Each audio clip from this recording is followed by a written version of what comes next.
Okay. God. I pressed the wrong button. There we go.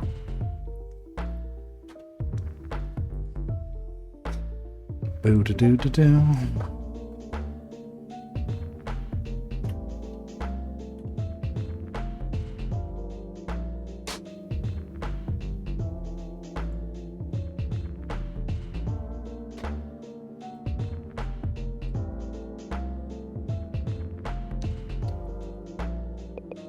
It's a little loud.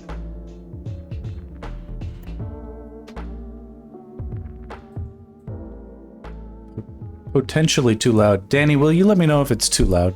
The music, I mean, not me. I know I'm usually not the problem.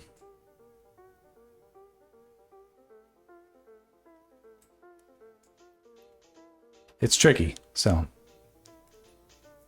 And then music seems just a little loud. Yeah. That's because of it. When it's not on stream, I crank it up.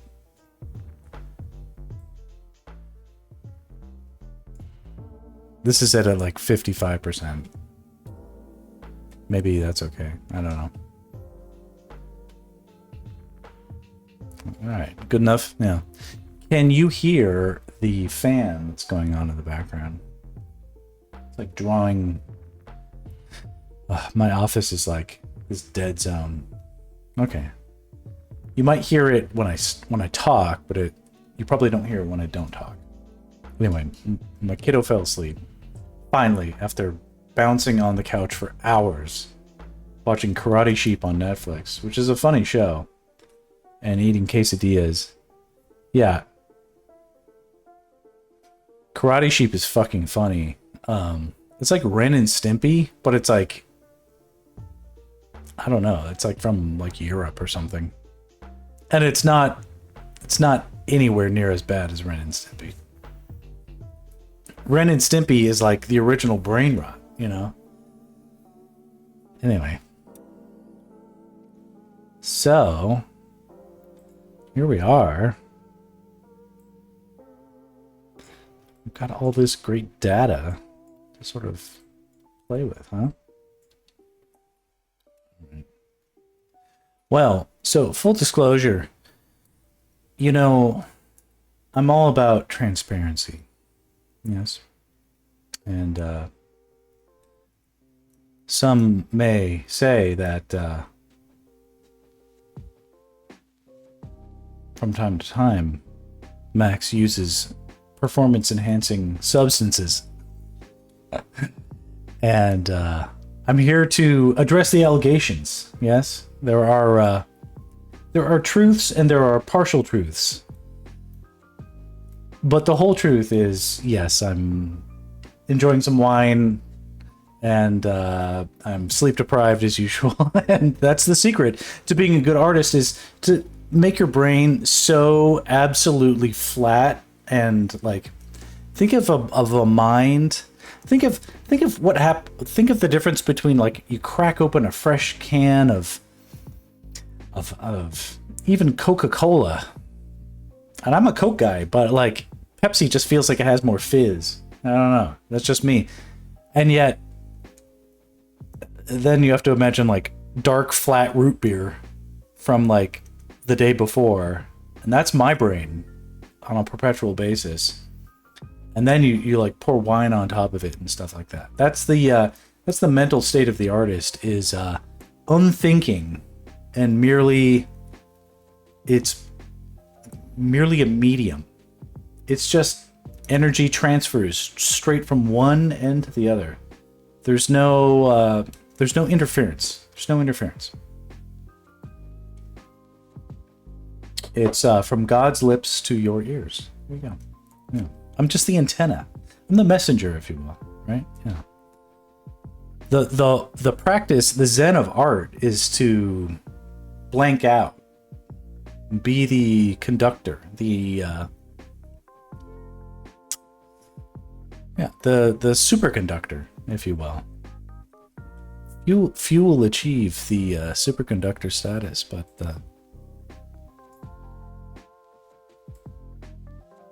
I'm going for it. All right, man. So anyway, it's already late, so go to bed. But I'm gonna jam on this. Hey, what's up? This is not a Zelda stream, despite the music. It is a Street Fighter 2. We're doing it. But Charity, welcome. All right, we're gonna try some funny things. Let's just see what happens.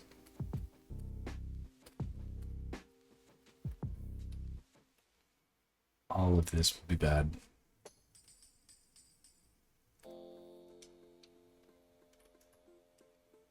But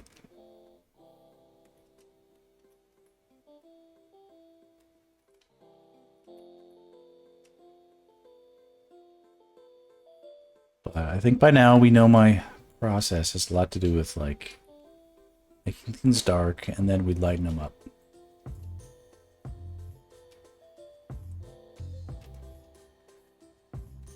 Okay, and I know the background isn't really going to be light, but I'm going to do something in the background so that it feels like there's bursts of light happening. That'll be something that will help us sort of inform the composition.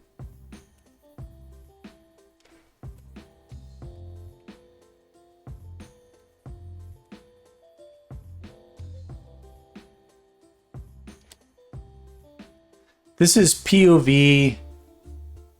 You killed Chun Li's father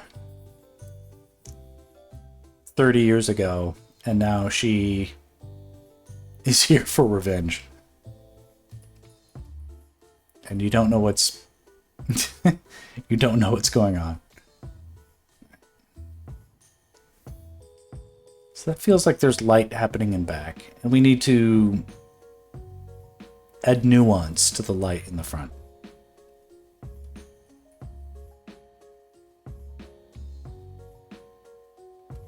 Here.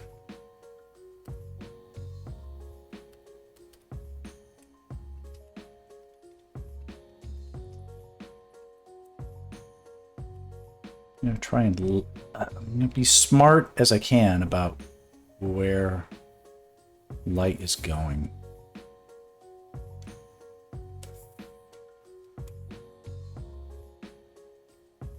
And it's tricky because it's like light is not necessarily, I wouldn't say light would be coming from the foreground, but that could happen.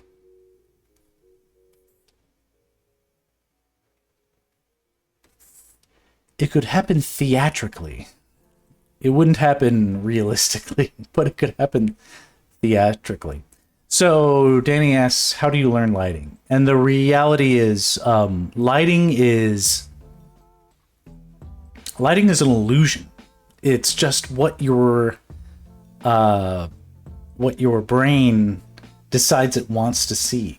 It's really about as simple as that. Here's a little fun example.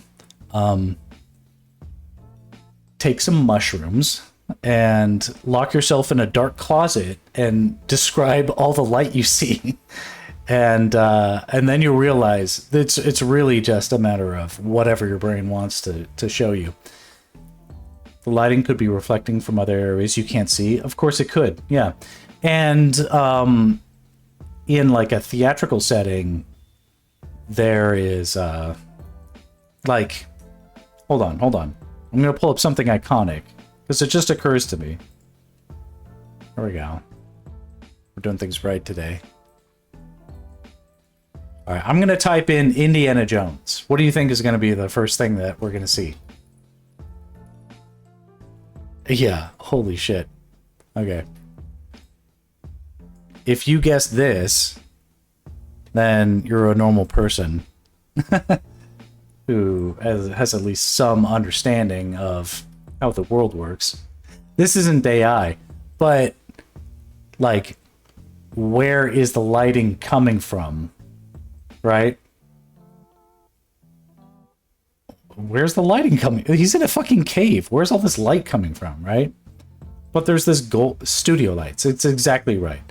Cinematographers put lights where they need to be to create the composition that is appropriate to tell the story. That's all that ever matters, is your brain is constantly telling you a story and you're hypnotized by it. And then like this like deeper level brain, there's like the hallucinating brain that's in control of like all the inputs. You know, you're like, oh, I felt something. It was a ghost, you know? It was like, it's not a ghost. But then you're down the road, like internally, your brain is like, well, maybe it was a ghost. You know, how do I know it wasn't a ghost? You know, all this stuff is like, it's just to say that we are, yeah, we are as humans unreliable narrators of our own experience. How else can you explain like dreams? Like what is a dream other than like you forgot that you were asleep and you kept going as if you were awake? And like, you know, sometimes you have cool dreams, sometimes you have nightmares, you know, sometimes you're just at work and life sucks. It's like, what the fuck, you know? Our brains can cultivate these weird experiences that are indiscriminable from real life, you know? And that's a funny thing. Dreams don't happen often. For you, maybe. My wife remembers her dreams every night. I could ask her any given day, what did you dream about last night? She'll tell me. She has an amazing recollection of her dreams. And they're usually nightmares, unfortunately for her. I often dream about pooping. It's weird, but I do. And I've looked into this, and apparently it's actually a good thing. Like, apparently it means if let me just Google this. All right, here. I'm going to Google, what do dreams about poop mean? And check this out. I didn't make this up. Check this out. Dreams about poo have various interpretations. Skipping ahead. Generally, they can symbolize wealth, financial gains, or the need to let go of negative emotions or thoughts. How crazy is that? But like, generally what I think about is like trying to find a bathroom because I'm about to explode. That is like, if I remembered every dream I ever had, I'd probably do that every night. But I actually generally don't have nightmares. I don't have nightmares like most people. I often have like what I would describe as like ninja dreams, where it's like guys are out to get me, except I'm a fucking badass. So I just fucking like, I'm like Johnny Cage. I'm like destroying these motherfuckers. Ever fallen and wake up before hitting the ground? That's happened a couple times. Yeah. Flying dreams. Yeah, I had them a lot when I was a kid. And then lucid dreams are crazy. Like, if you ever had a lucid dream, you know what that is?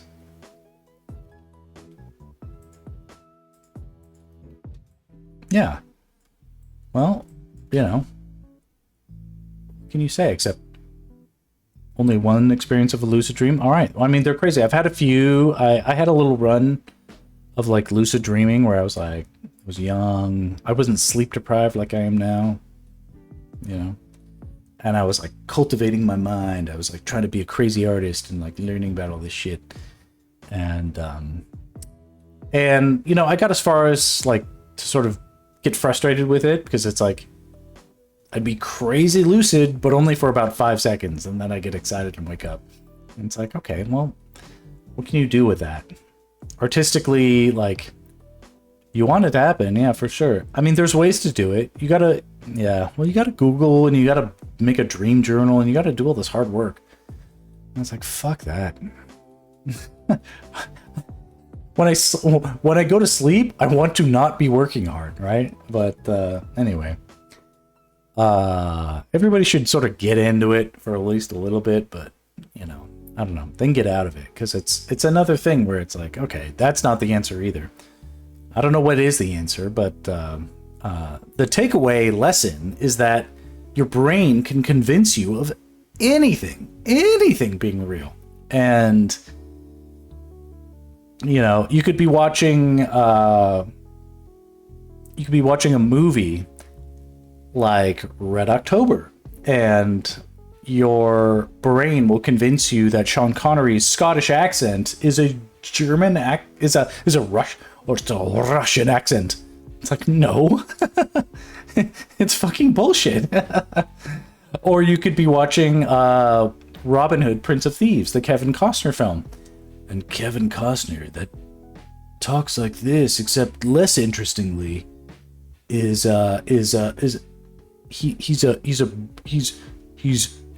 British nobility. He's the only person in that film that has no accent, like gives no effort whatsoever, and he's directing and starring the fucking thing, and it fucking exploded, you know. So it's like, it doesn't matter if it's entertaining. Your mind will just be like, yeah, let's keep going, let's keep cranking, you know. So let's just keep going with that. So it doesn't matter what's real, what's not. How do you learn lighting? It's about kind of like sleep check your critical thinking process. You have to sort of like subdue the part of your brain that wants to. Okay, so it's weird. You have to do two things at once. You have to subdue your sense of self-doubt, because your imagination has to be fully engaged, like to just make anything appear. And yet you have to sort of critically analyze. Like sometimes it's with a squint, just like squint at what you see before you. And you have to be like, where is the light? What's the play of the light and shadow that you see? And does it look cool? If it looks cool, then it looks cool. If it doesn't look cool, really listen to that, because that's sort of your brain's sense of like, what is an interesting composition trying to tell you something. And that's kind of it. You need to see what you need to see, and you need to not see what you don't need to see. And it's sort of like, yeah, but you want it to be real. And it's sort of like, the realism is like, that's not even this, that, and the third. It's like fourth place. It's like fourth place is realism. You know, first, it's got to be cool. Second, it's got to be cool. Third, it's got to be legible. You know, it's got to like have continuity and make sense. And then distant fourth is like, think about realism if you can. And then anything past that is immaterial. No one would ever notice it. All right, so. All right, I mean, this looks cool already, right? You just squint at it. No, we're not done. So, I mean, but I don't know what I'm going to do here. Just got to think of some things a little bit.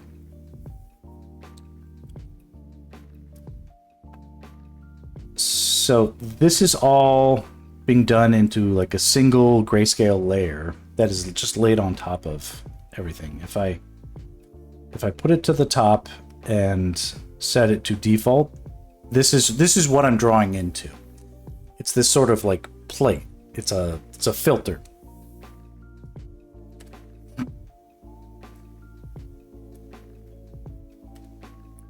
If I turn it off, we see this. If I turn it on, we see this. And this gives a semblance of lighting. And what I want to do is... I feel bad because I always do this, but it's a sense of, what if there was a feeling of light that was coming from behind camera, or literally from our eyes or something, but it makes sense to have it helps ground the POV to feel like there's something happening that's like tacked onto the camera. And let's try that a little bit.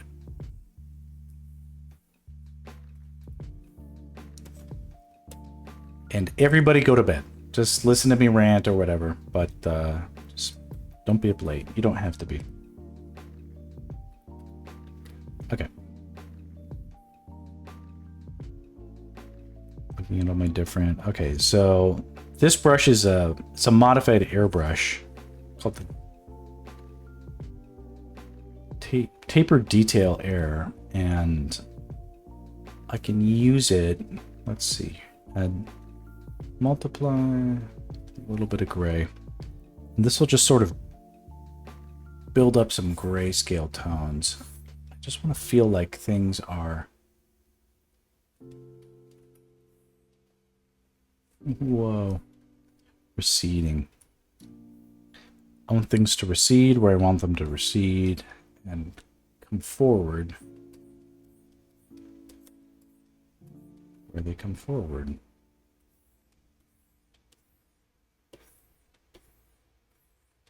Adding roundness to the edge of these buns. It's like overall this head is a round shape, right? So the most important read on it is roundness.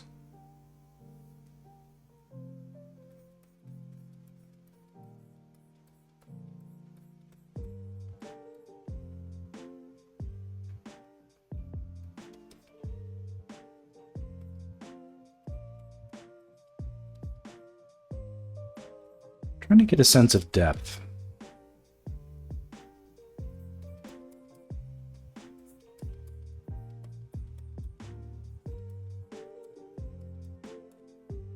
So far it gives you comic book vibes. I mean, hopefully we get a little bit more into what feels like a dreamlike quality. Notwithstanding our discussion earlier,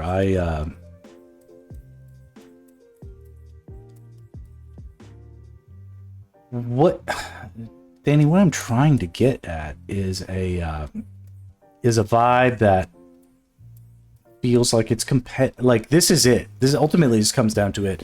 We had this discussion in my Discord where we're like, you know, using AI or not using AI, and we know that I don't because I am opposed to it because of moral reasons that I could rant about, but and I have ranted about, but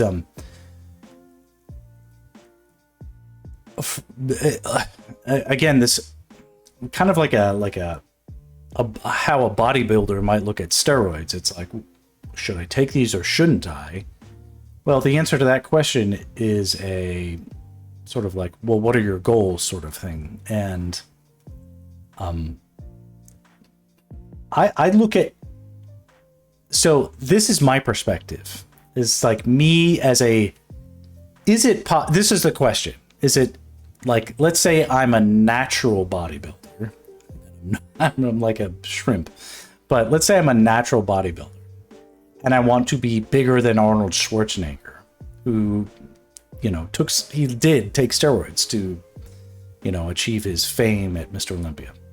And as do many, you know, because it's just basically, it's not a clean competition. So that's the question is, like, as a natural, can I compete?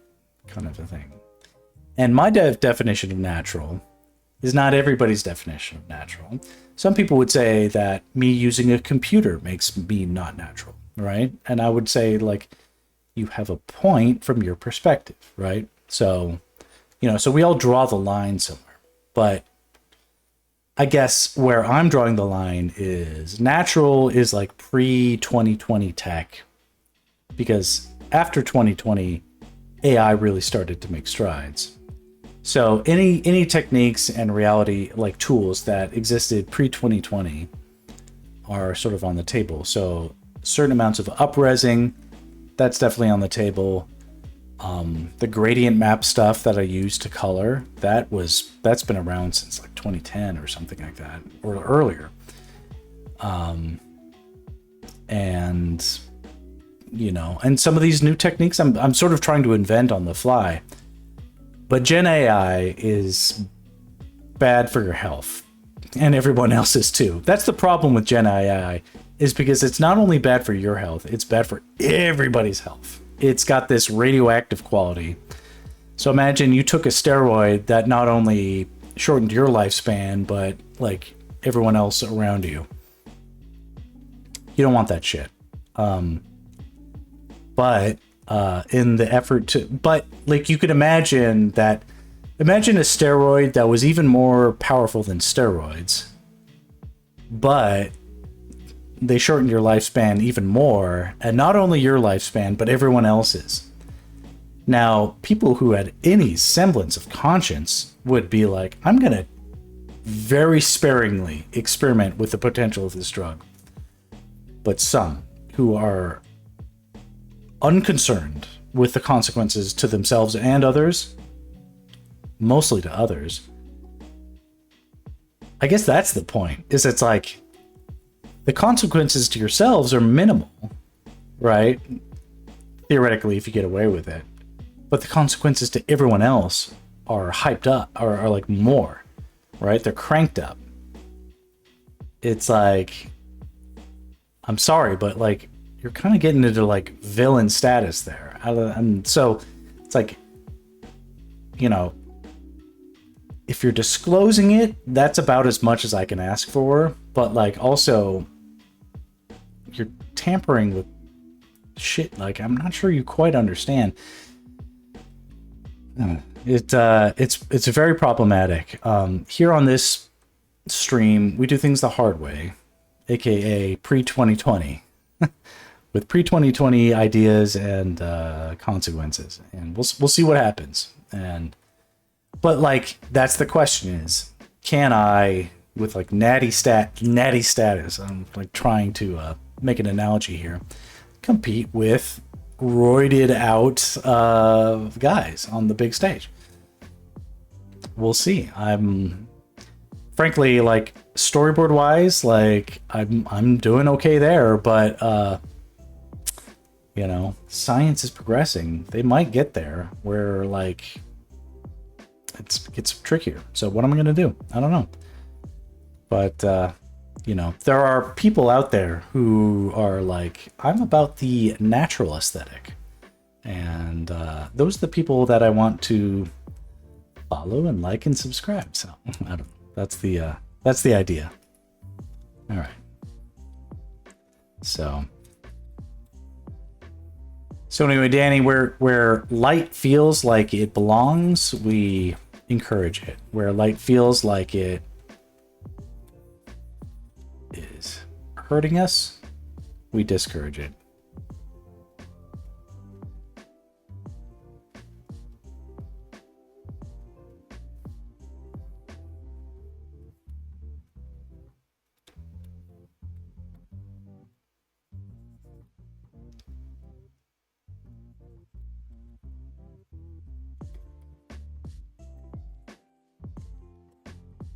I generally try to start as gently as possible, just sort of introducing darkness and depth slowly.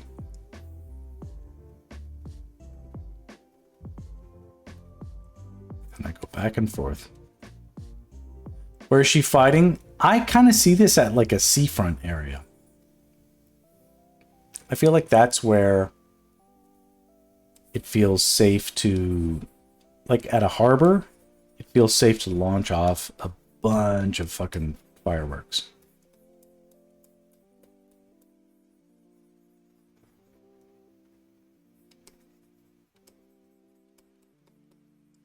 I think there's some historical context to that too, is like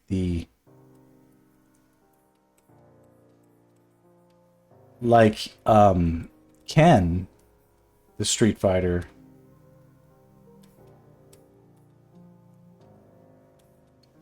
was fighting down like the San Francisco docks, like Fisherman's Wharf area or something like that, you know?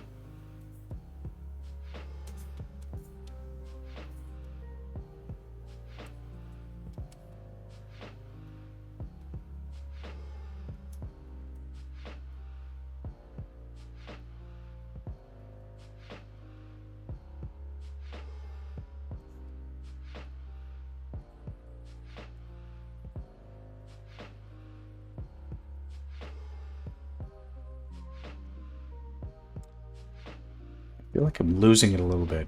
Go back. I have far back can I go? Yep, can't go much further than that. All right, that's interesting.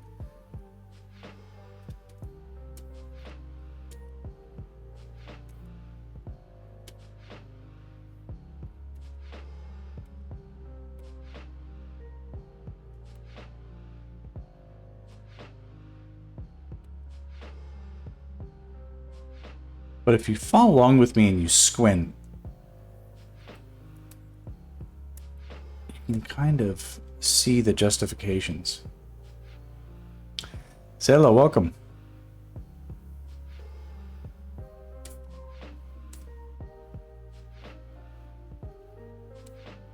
Zayla, have you ever played Street Fighter? Do you know who Chun Li is?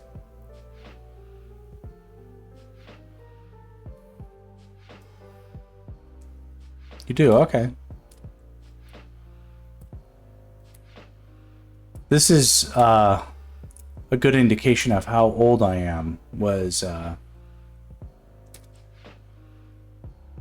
when I was born, Chun Li didn't exist as a character. So, how about that? I was born in 1982. And Street Fighter 2 came out in like 1991 or 1990 or something like that. I don't know. Someone look it up, but it wasn't same year as your mom. Okay. I could be your dad. There you go.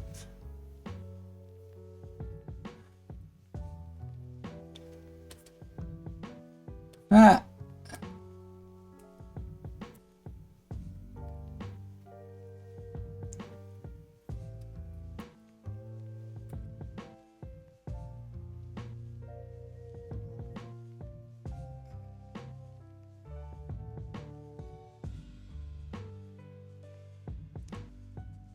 Like a father you never had.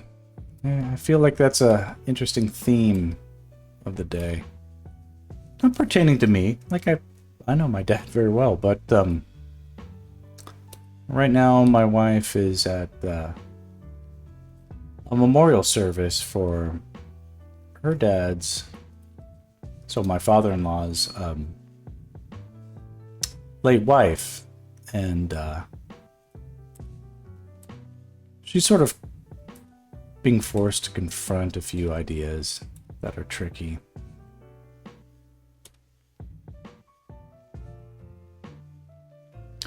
You know, the older generations, they grew up very different compared to us.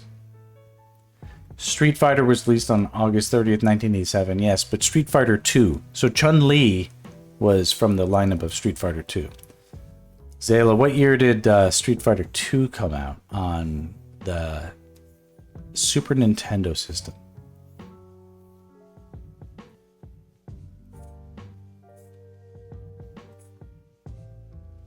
It's an early 1990s, probably 1990 itself, but it's hard to know.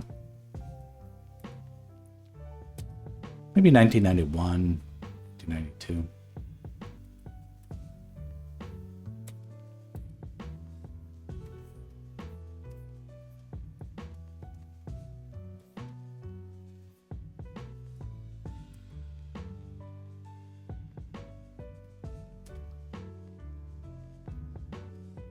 What I'm doing right now, because it probably looks like I'm not even looking at my screen, but I'm looking at the OBS thumbnail. Is it's a very useful sort of stand-in for like a monitor, basically to get an outside perspective. You were born when I was 17 years old. That's amazing.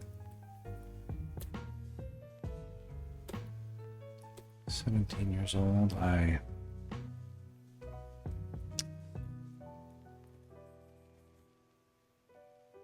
In the same year as your brother. I graduated high school at 17 in the year 2000.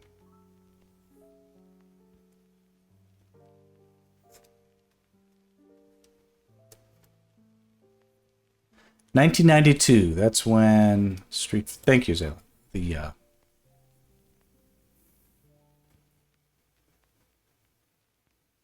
Street Fighter 2 came out. $72. Had to go to the Capcom store. Real money. None of this Bitcoin shit. That was quite an experience. I remember they only had one copy left in the store.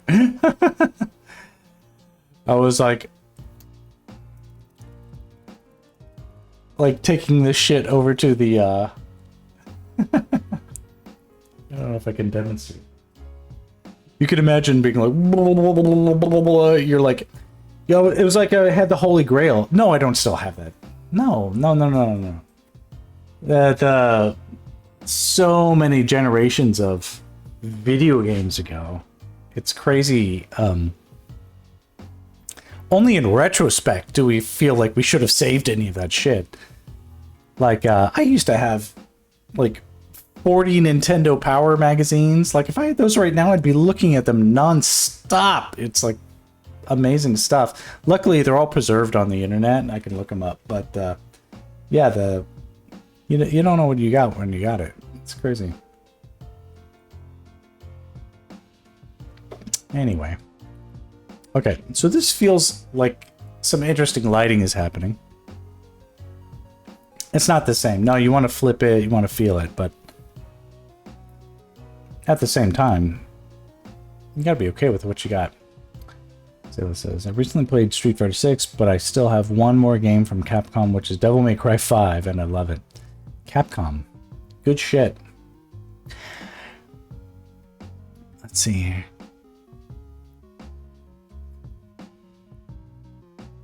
What's the Capcom? I'm trying to think of like the Capcom logo jingle. It's a little bit of escaping me, but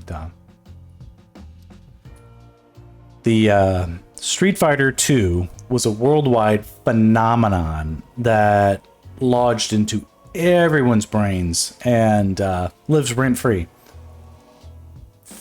from here until eternity. And Chun Li was like originally like the only female character. Like this was, and I remember being like, oh, very progressive to have a female character in a fighting game. You know, it's not a you know, for a Japanese video game that, you know, could have easily just subbed in a Bruce Lee, and eventually, of course, they did. You know, it was kind of cool. And of course, Cammy came along later. Now it's like when you look at like stuff like Apex Legends, for instance, it's like probably have more female characters than male characters, actually, at that point. All right, let's add some shading. We're not going to go too far on this. I feel like my brain is sort of broken. This has been a challenging one. It's Chun Li Misty. Ah, who's Misty?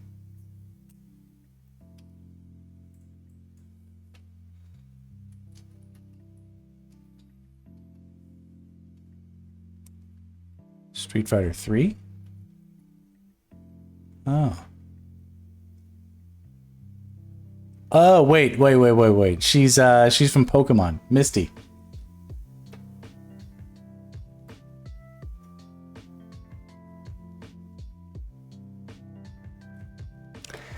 I never found Misty to be goonable. That was the, maybe that's my loss, but the,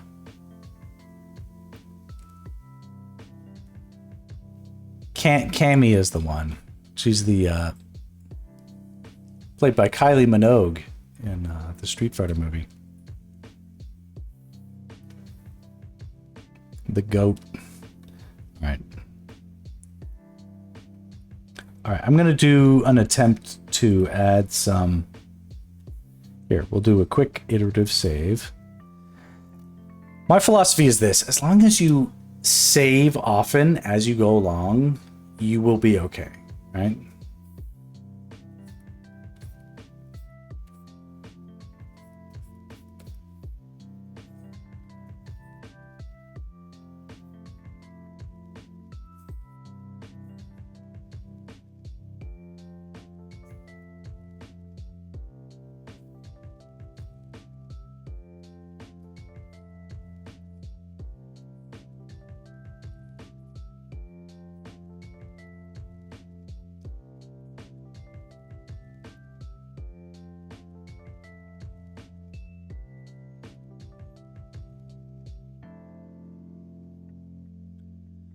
What do I think about Fortnite Chun Li? We don't think about Fortnite because we are an Apex community. No, just kidding. Fortnite I've never worked on, so I don't have a direct opinion about, other than, damn, that shit's popular. But do you play Fortnite? What is your what's your opinion about it? Do a little market research.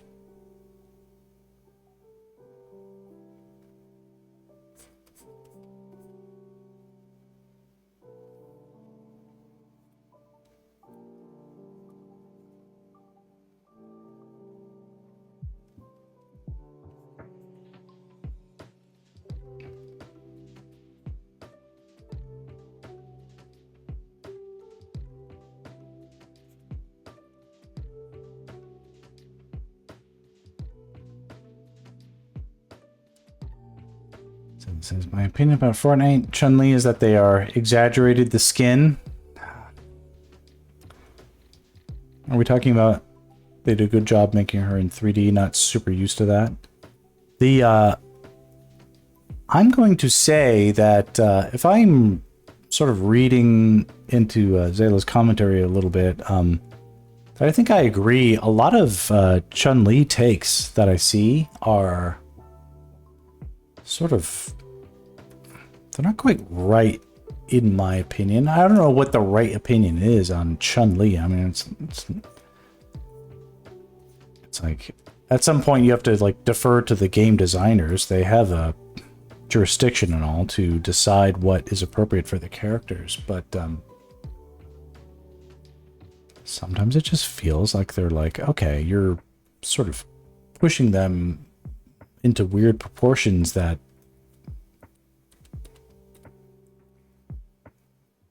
I don't know. I don't necessarily love characters becoming caricatures or like memes. What do you mean exaggerated? Zayla has over 1,000 hours in Fortnite. Zayla is the GOAT in Fortnite. Well, I'll tell you something. It's like there are okay, so here's a this is like a Street Fighter 3 image.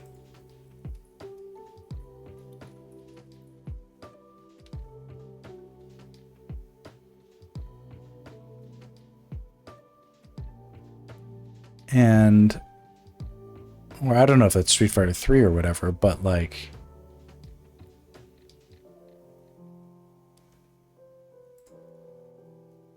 I guess we have different options.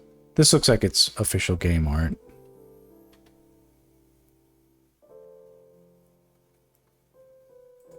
Even if it's impossible to download.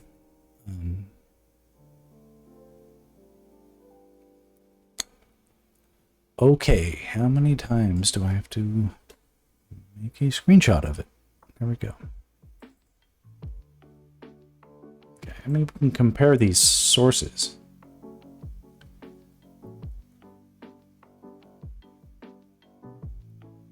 This is the same depiction, just in different ways. And you could say the same thing as like, this is my drawing, sort of doing something similar.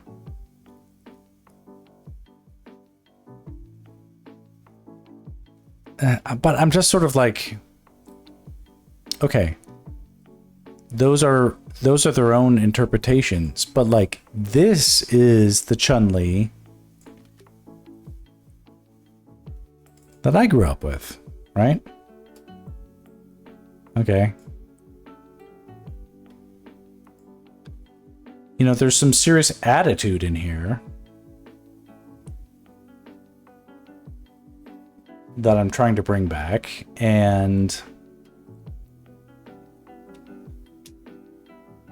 yeah, so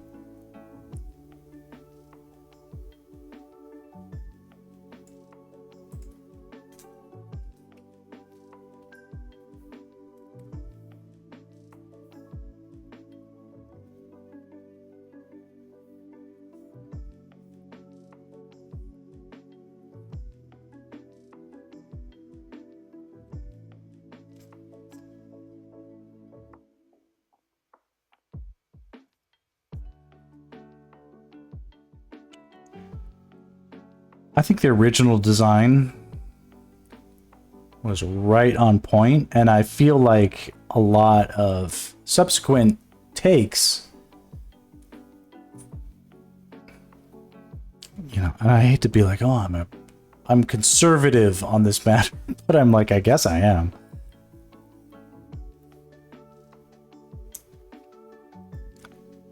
Now here, I feel like I'm going a little too far with some of the shading on the nose.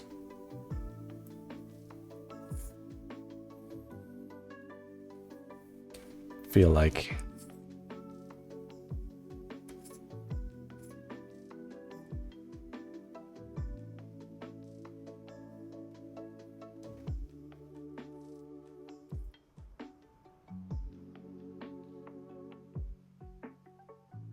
she got punched in the nose. Yeah, I don't want to make her too ruddy like that. I know what you mean. Like she's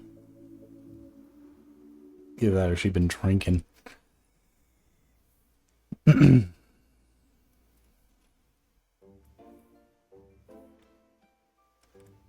playing Fortnite since the first chapter, but he started end of season 3. I started playing. Interesting.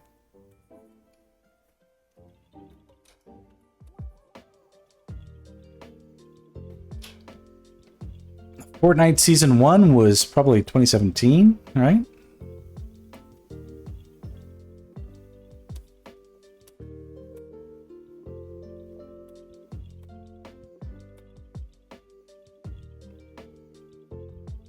Yeah, or has a cold. Yeah, she's been blowing her nose too much. I guess it's like you can so overdo it with shading. And that's probably what I'm doing right now. It's just sort of like overdoing it. Like, what's the point?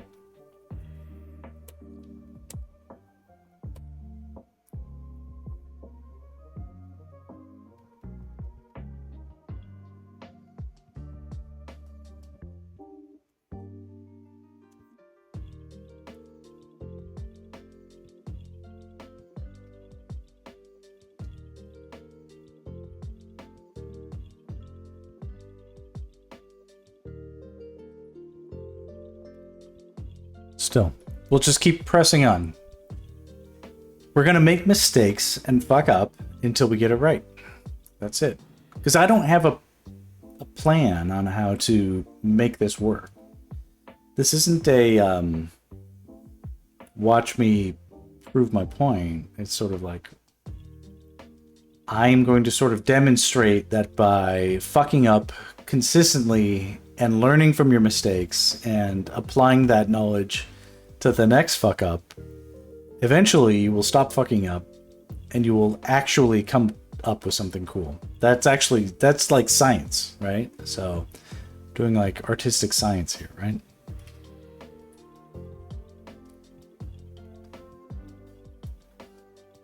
Let's sort of move forward with, we've got a little bit of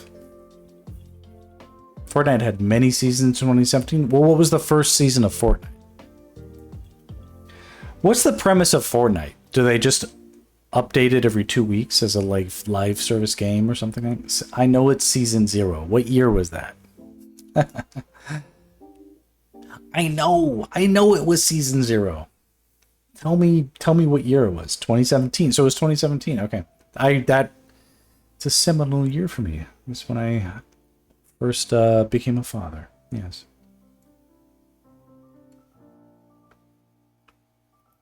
The game exploded. It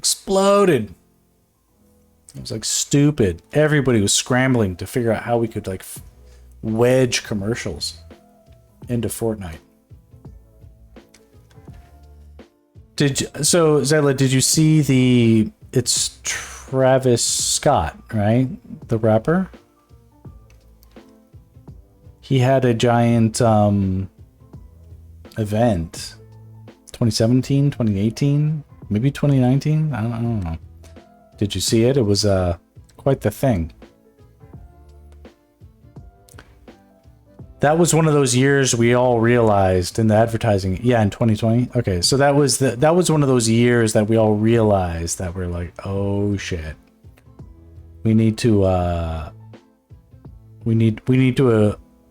we need to adapt to the fact that the kids aren't watching TV. They're watching video games. And we need to put our commercials into video games, and we needed to do this yesterday. So.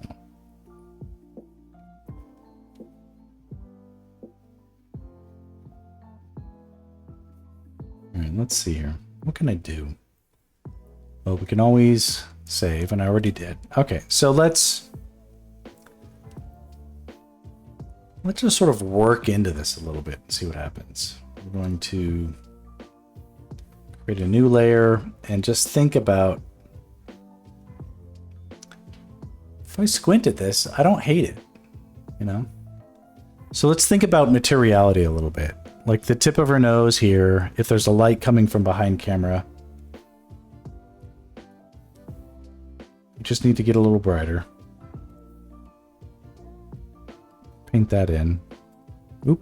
And then we have to make sure we're on the right setting. Just keep going with this. You went to the games concert and you liked it. I saw it at work. It was like mandatory viewing at the place I worked at the time. My best client.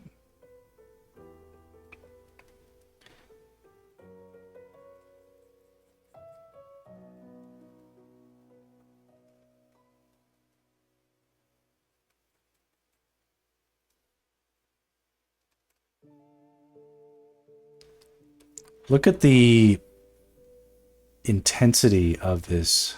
Like we go from this to this, and look at what it does to the intensity.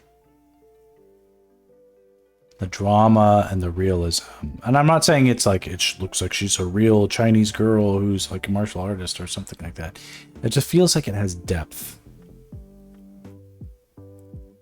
You liked M&M's even better. All right.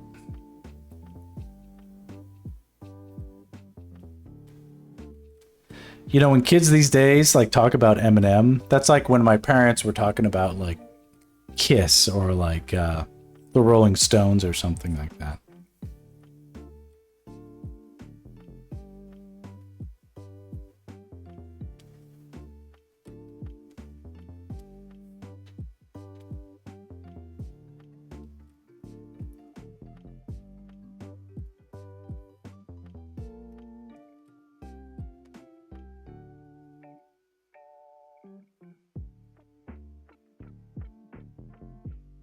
The Ice Spice concert? Okay. I'm like doing my best to interpret your typos. But yeah.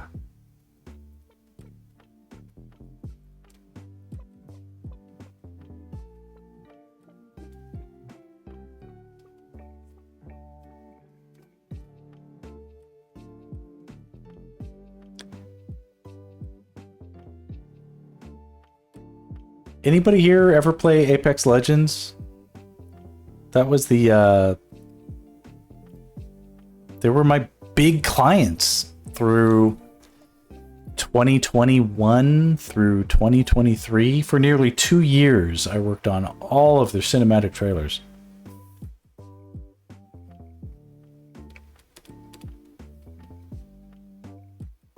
Paid for most of my house and half my kids' preschool.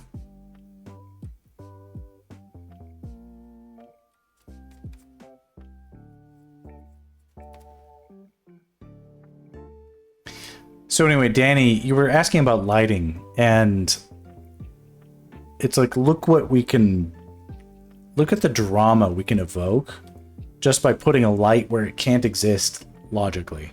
Like if a light exists as like literally behind our heads, like that's not logically feasible.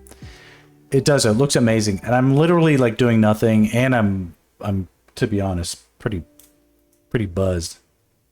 There's some shining light in her eyes. It just, you can feel all this emotion, all the potential that we were like cultivating for the last couple of days. She's really getting to something that is different. And when I talk about like what can we as artists do that is like AI can like do crazy things, it's not going to do this. It's not going to do something like this that feels that out of the box. And if like it somehow someone trains it on my shit, I'm gonna go to the next thing. I'm gonna be out of the box on the next thing. You can stay ahead of this shit. It's just you have to unfortunately pull out all this stuff. Even if yours is more cartoonish, you can make it work. Absolutely, absolutely, because AI is like, it's like swirling towards a drain. And all you have to do is do the opposite. Swirl towards the outside of the drain. AI is about like how can we bring everything more centralized and unified into the box and like, I don't know, more homogenized, right? Imagine like you've got your cool dish and this is a great dish. And AI is like, let's just mix them all up into one big blender, you know? It's fucking gross, you know? So just keep it, you know, come up with something that like ends up even like compared to what's in the blender, and you can see what's in the blender. You know, it's like over there, I see all that shit that just went in the blender. I'm gonna be over here with shit that is not in the blender yet. We can make that work, right? That's the idea.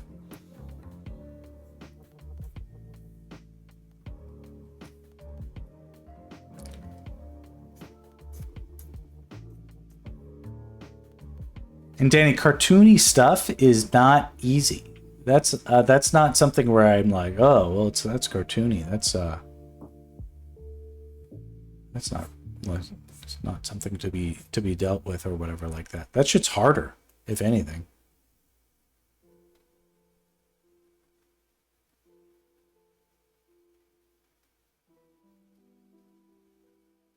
Have it's harder. It is harder. It is harder, and some of the hardest working artists I know come from animation backgrounds. That includes my parents.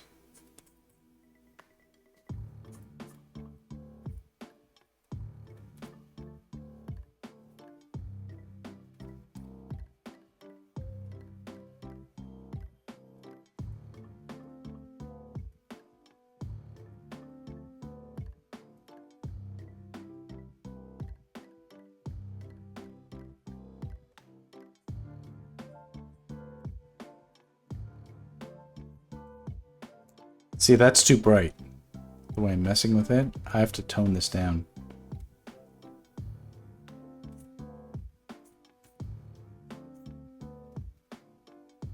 It's like, is it even worth it, you know?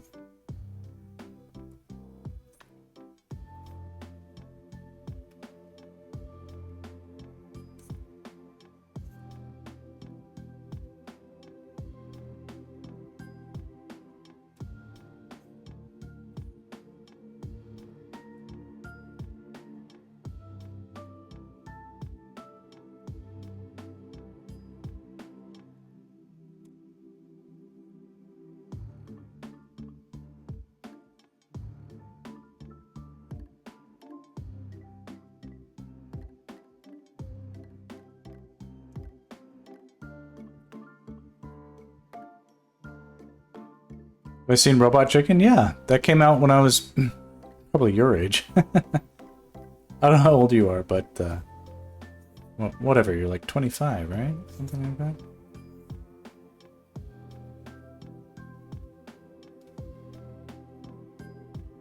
'26. Okay. Vast worlds of difference. But yes. Yeah, I remember when Robot Chicken was a new show. We were like, finally, a show for us stoners.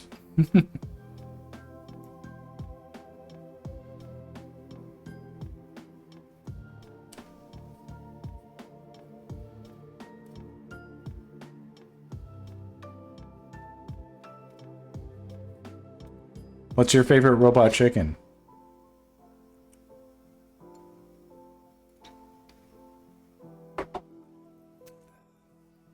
It's coming along.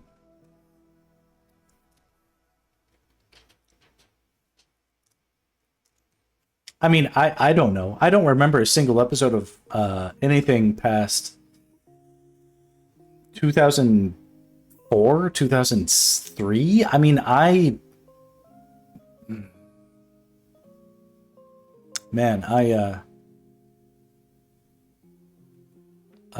for my powerful mind, I didn't do myself any favors by mostly numbing myself for as much possible. Okay, 2005. That still sounds late, but whatever. I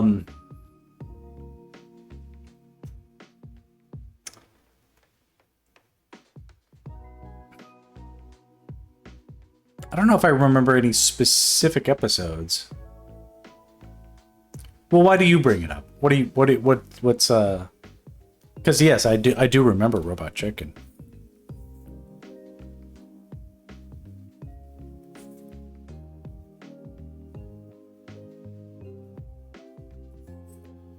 Do they talk about Chun Li or something? Stop motion is hard, yeah.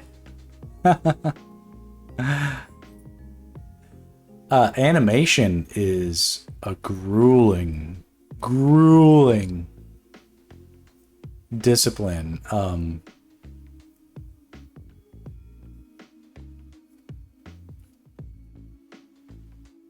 I've always sort of felt like that's why it attracts such interesting personalities.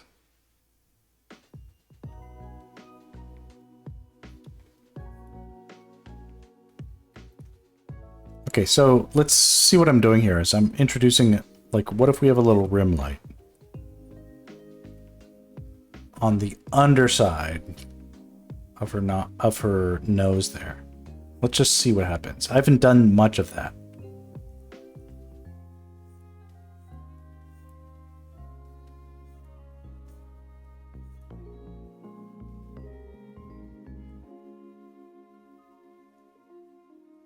But Danny, you were asking about lighting, and it's sort of like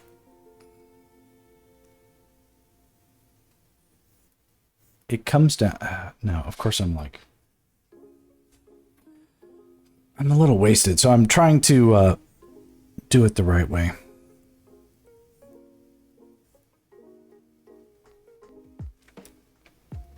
There will be those that judge me. They will say, Max, it's always wasted on stream. Okay, how many fingers are you holding? It doesn't matter. It doesn't matter.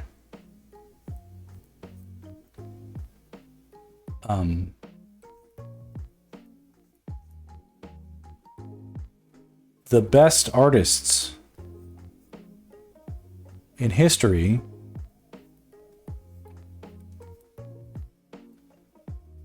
were, I hate to say it, alcoholics. Not that I'm quite there, but that's too much. Let's make it a little bit more reasonable.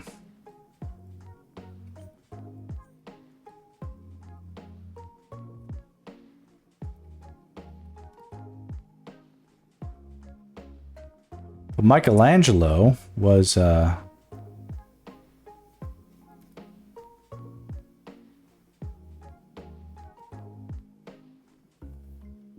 you know, he wouldn't have been considered an alcoholic in his time, but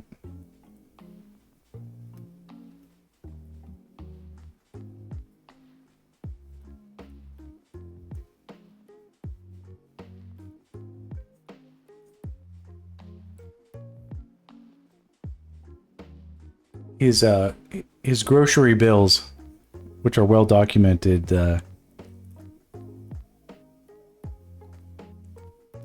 document a steady supply of wine.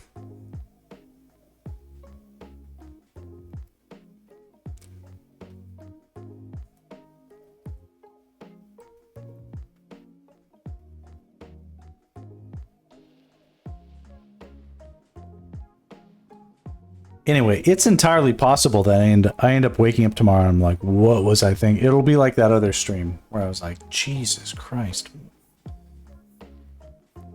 How did I think that was good? Good thing I didn't post that. I remember wanting to post that last night. It's like, you understand like how people like wake up in Vegas and they're like married to someone they don't even know. How we were not born back then.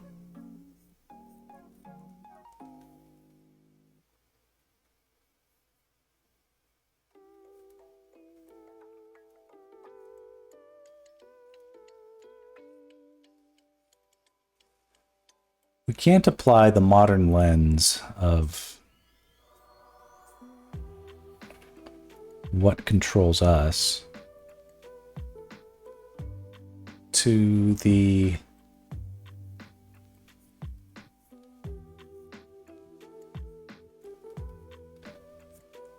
world of yesteryear.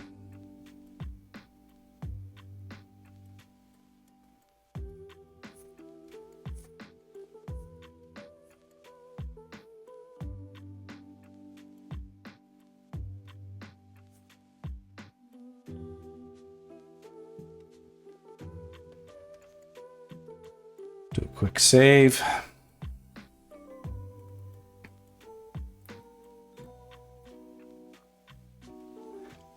I think this is going to end up looking cool. I don't know if it'll all happen tonight, but that's just a byproduct of the fact that I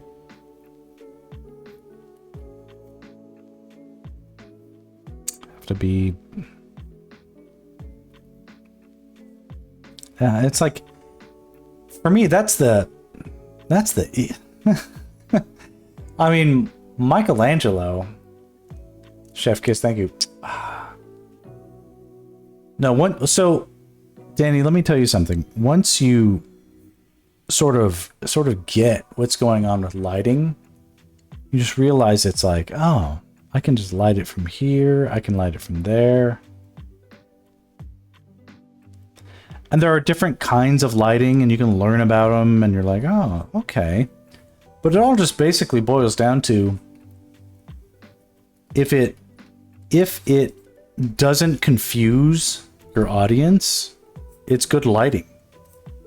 If it tells your audience what you want them to know, that's good lighting. And if it confuses your audience, that's bad lighting.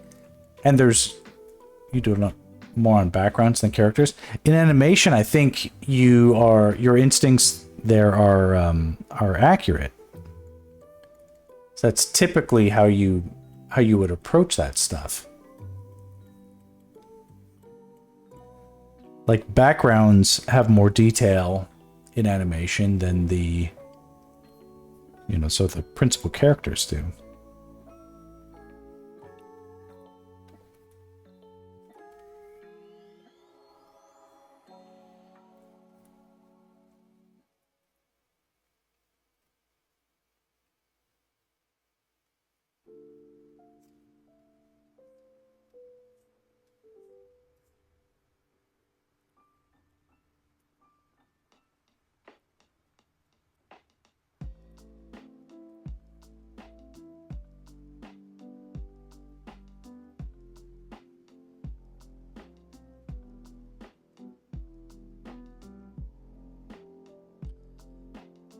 Right now, it feels like I'm taking this a tad bit too far, but like I want to see where the limit is.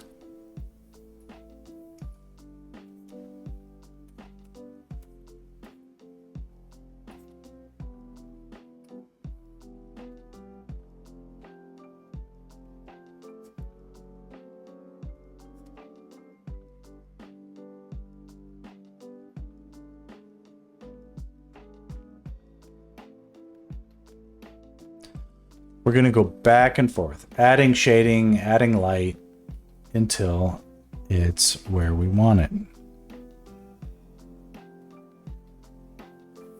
I feel like the tip of the nose.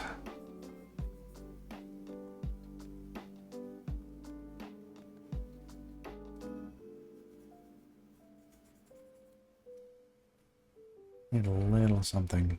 Oh yeah, it'll be on the hands, for sure, for sure. No, we're starting on the face mostly because it's like the center of interest.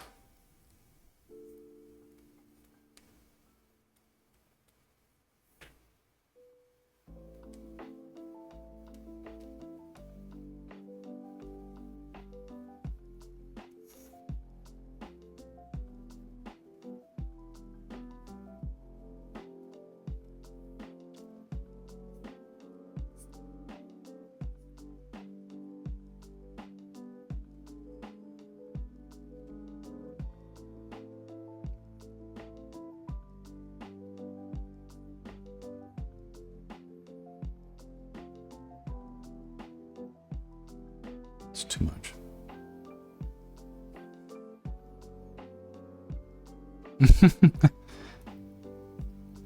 I'm glad you approve. Well, we'll see. I mean, it's like all of this is on its own layer. I can just turn it all off. And we're just like back where we were like 30 minutes ago.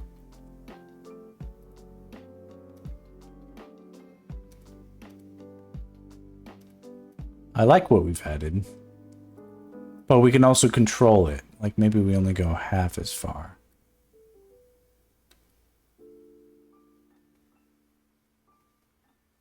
We'll see where we end up, you know? Cool, people are writing in. Yay, people. All right. This is what I say to people who write in. Go to bed, but also if you like art, hang out. It's no big deal. Charity, thank you. And blessings. Blessings. I'm really trying to think about where I would apply lighting next. And I guess if I was doing this somewhat, she looks awesome. Thank you. We're sort of, there's going to be stages of like, she looks awesome. And then it's like, whoa, you overcooked that one, Chief. And I'm okay with that. Everything's on its own layer. We can just sort of like pick and choose, and eventually we'll use all the things to make it look right. But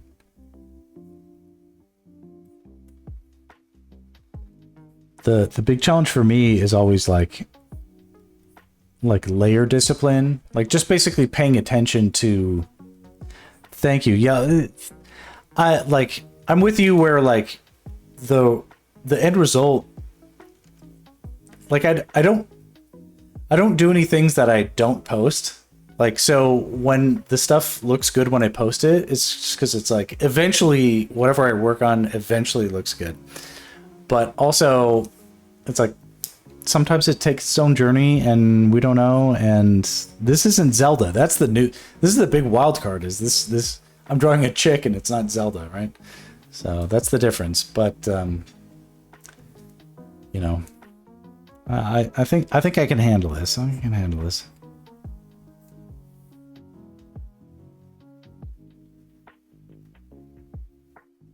It's just a matter of like, we don't. How do you decide how much light is too much? Yeah, I know Zelda way too well. Well, I've drawn her inside and out. Chun Li is like I've literally never drawn her before. This stuff, and now here I am attempting to do it some justice.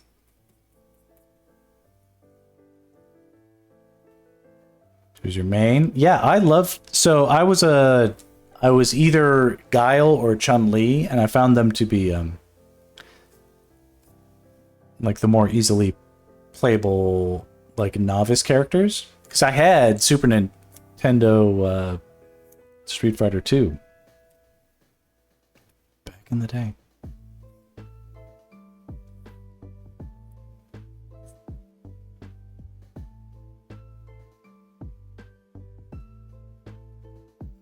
Anyway, we're trying to make it look like Chun Li is beating the shit out of somebody who deserves it, and meanwhile there are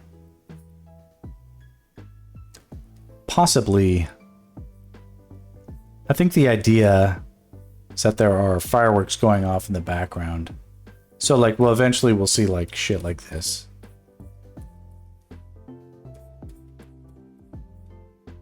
That would be kind of cool. You have a Chun Li Hot Wheel. How do they do that? Chun Li's your main on Fortnite. Okay, I mean, you said a story. 10-year-old me was like, yes. All right, very cool.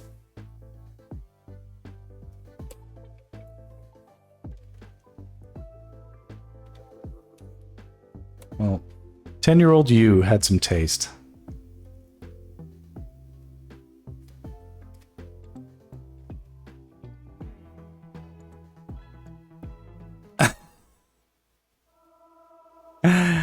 Oh, the 10-year-old you that was in their 36-year-old body. Yeah, there you go.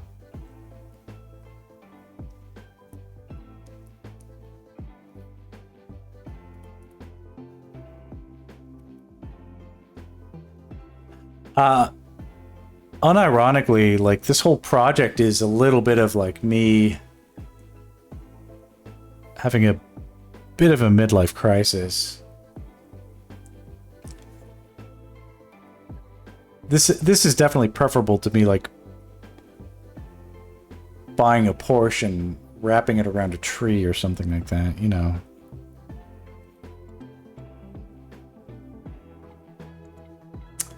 Well, you know, those are the it's like the trauma purchases, yeah. Doom spending. Is that what they call it? When I finish it, show the cleaning lady. So Danny's referencing like earlier today, and like, I guess it's a flex. It's not the world's craziest flex, but it's like, okay, we have a cleaning lady comes every 2 weeks. It's not the end of the world. And she's dedicated to her craft. And I don't let her into my office. I shut the door and I'm like, don't go in there, you know, because I don't want her cleaning, you know. Last thing a man wants is a woman cleaning his space where he works, right? Yeah, okay, yeah, you never regret that. But like, I had to go pick up my kid from school. That's the other theme of this stream, is that I'm constantly picking up my kids from school and or wiping someone's butt. But yeah, I had to go pick up my kid from school. And then I came back and the cleaning lady was like, I went into your office to get the trash and I saw what you were drawing and it was amazing. And it was this. It was basically drawing this. So that's always a good sign if the cleaning lady or cleaning person, you know, if you will, the anybody can clean.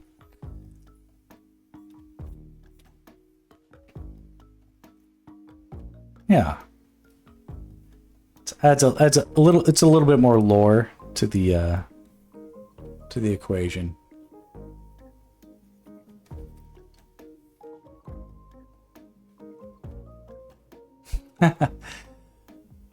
Well, it's one thing to like impress people that like are into fandoms, because they'll just be like, "Whoa, I love it, I love it, I love it," because it's got Princess Peach in it or something like that. I'm like, I get it. Like, if I see something with, I don't know, I like most Final Fantasy VII art that I see and stuff like that. It's and Zelda art is a very big like, oh cool, thumbs up to that, you know. How do I like it? But when you get a civilian, like, she seemed the type to not be Street Fighter 2 enthusiast. You want to be able to impress the normies. That's the sign.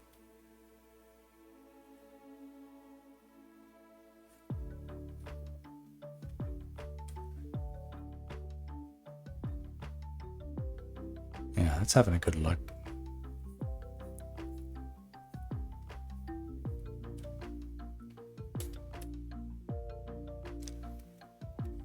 Definitely liking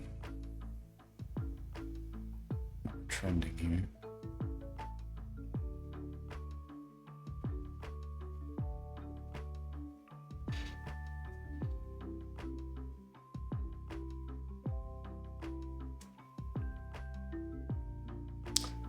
I guess that's the question, is I haven't... Here I've made a big deal about the light on top of her cheeks, but I'm like, what if it's underlit? I think that's the point, is highlighting the underlight as the real draw.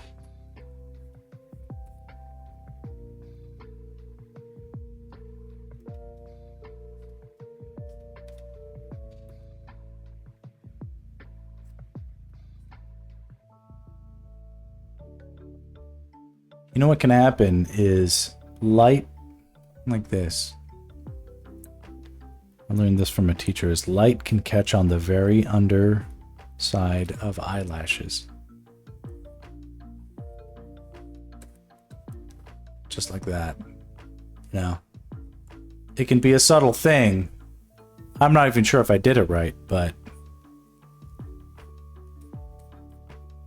if the light is pointing here, coming up in that direction, it can catch like that.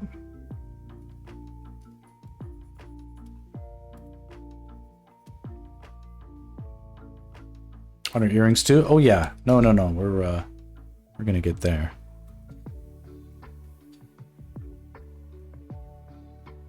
I mean, we have a lot of light to work with. I could make it that bright. Look how bright that is. Right?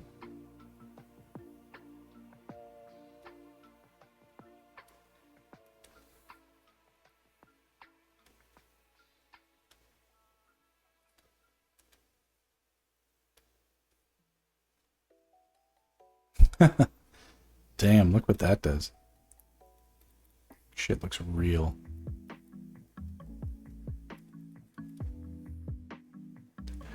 Not quite trying to go there just yet, but look what it does.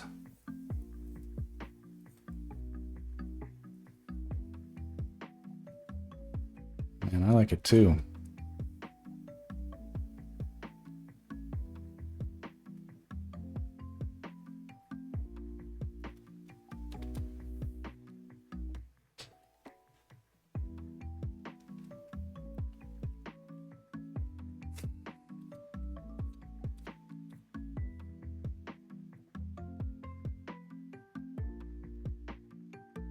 That mud or blood? Neither. Oh, hey everybody, Boxer's back. 9 hours later. We've made some progress. I'm gonna go only a little bit longer. Only a little bit longer. I have to sleep. I'll probably go to like 1:15. Everybody start to wind down. Nobody needs to stay up this late, etc., etc. As I always say. But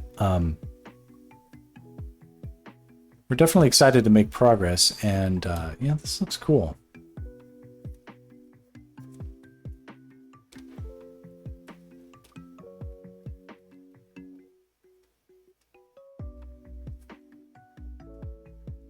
Trying to see where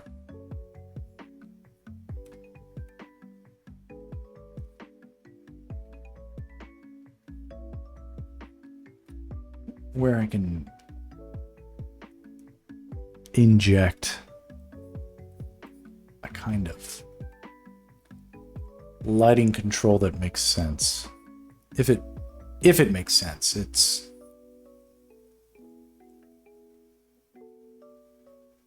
like I don't just need highlights everywhere. I'd be a little bit more prescribed with that stuff.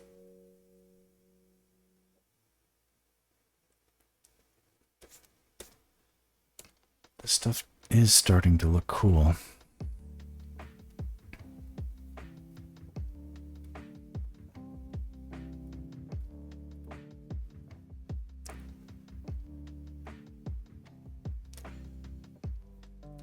don't know. Here, let's flip the canvas and see how fucked up it looks.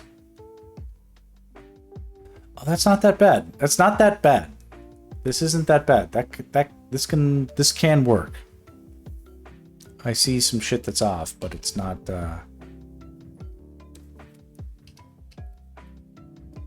You just erase the shit that's off, and it still looks pretty decent.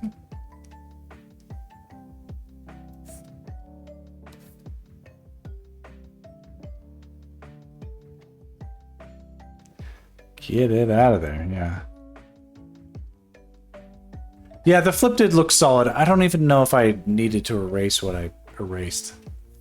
I should just charge ahead. Lol M. Is that the cut it out? Yeah. Dave Coulier has spoken, everybody.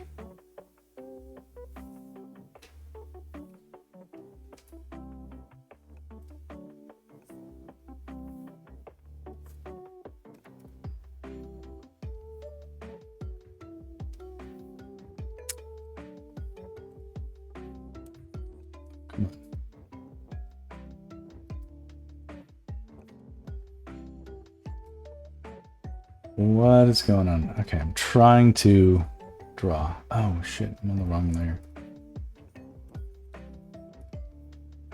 There it is. Okay, finally.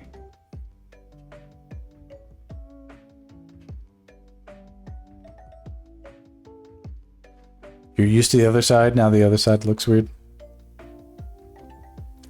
Yeah, that's the guy Alanis Morissette wrote about.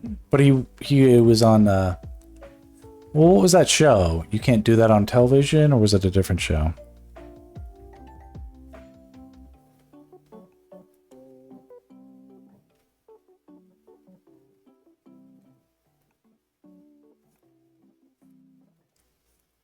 Canadians cheating on Canadians. Full House. Yeah, but that was him, right?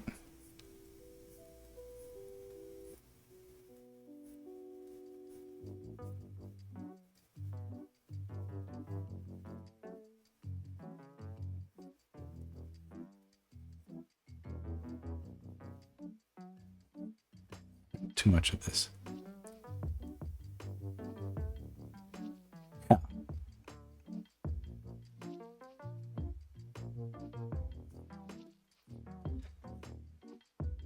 Nothing against my Canadian, you know, our creative Canadian, you know, kin, but the somewhat overly it's like overly represented in the entertainment equation.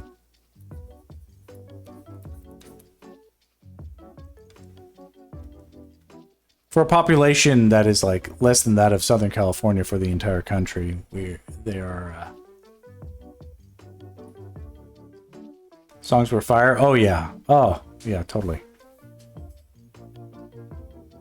Over Joey. I've seen the protests while driving. The protests in LA are really relegated to very localized, and Charity can probably attest. You kind of have to go out of your way to go see them, at least in LA. Danny, you probably have to.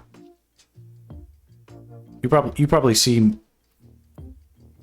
more unrest in your area, and if you're not, then good.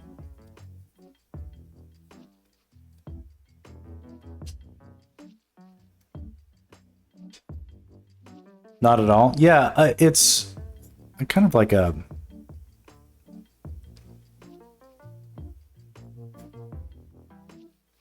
Listen, I'll count my blessings. You know, I don't need to be like, oh, this ain't nothing. You know, whatever. It's a good way to invite fate to come fuck you up. But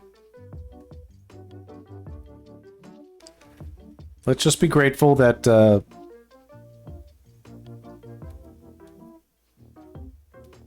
We don't have to... Oh, I don't know.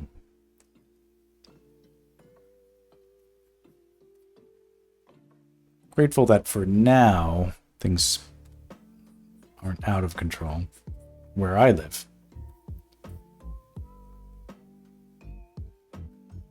But we'll see.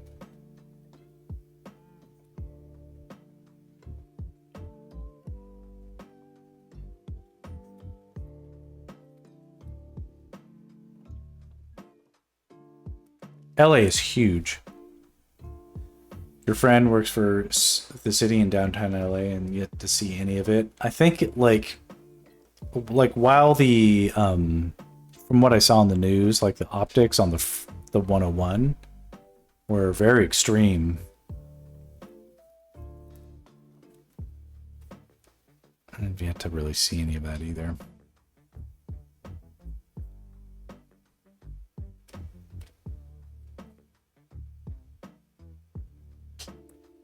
Exactly. Most of LA is running as perfectly normal. We're not even thinking anything of it. I definitely was... Where's the park? So he's constantly moving around downtown. Yeah, I'm sure that that's a good sign. Like, from what I would... Given what you've described, I would totally back that up as the probably the accurate assessment is the like, turns out most of that is just in an area that most people don't go to, aka it's around the courthouses downtown where unless you have jury duty no one would ever go there.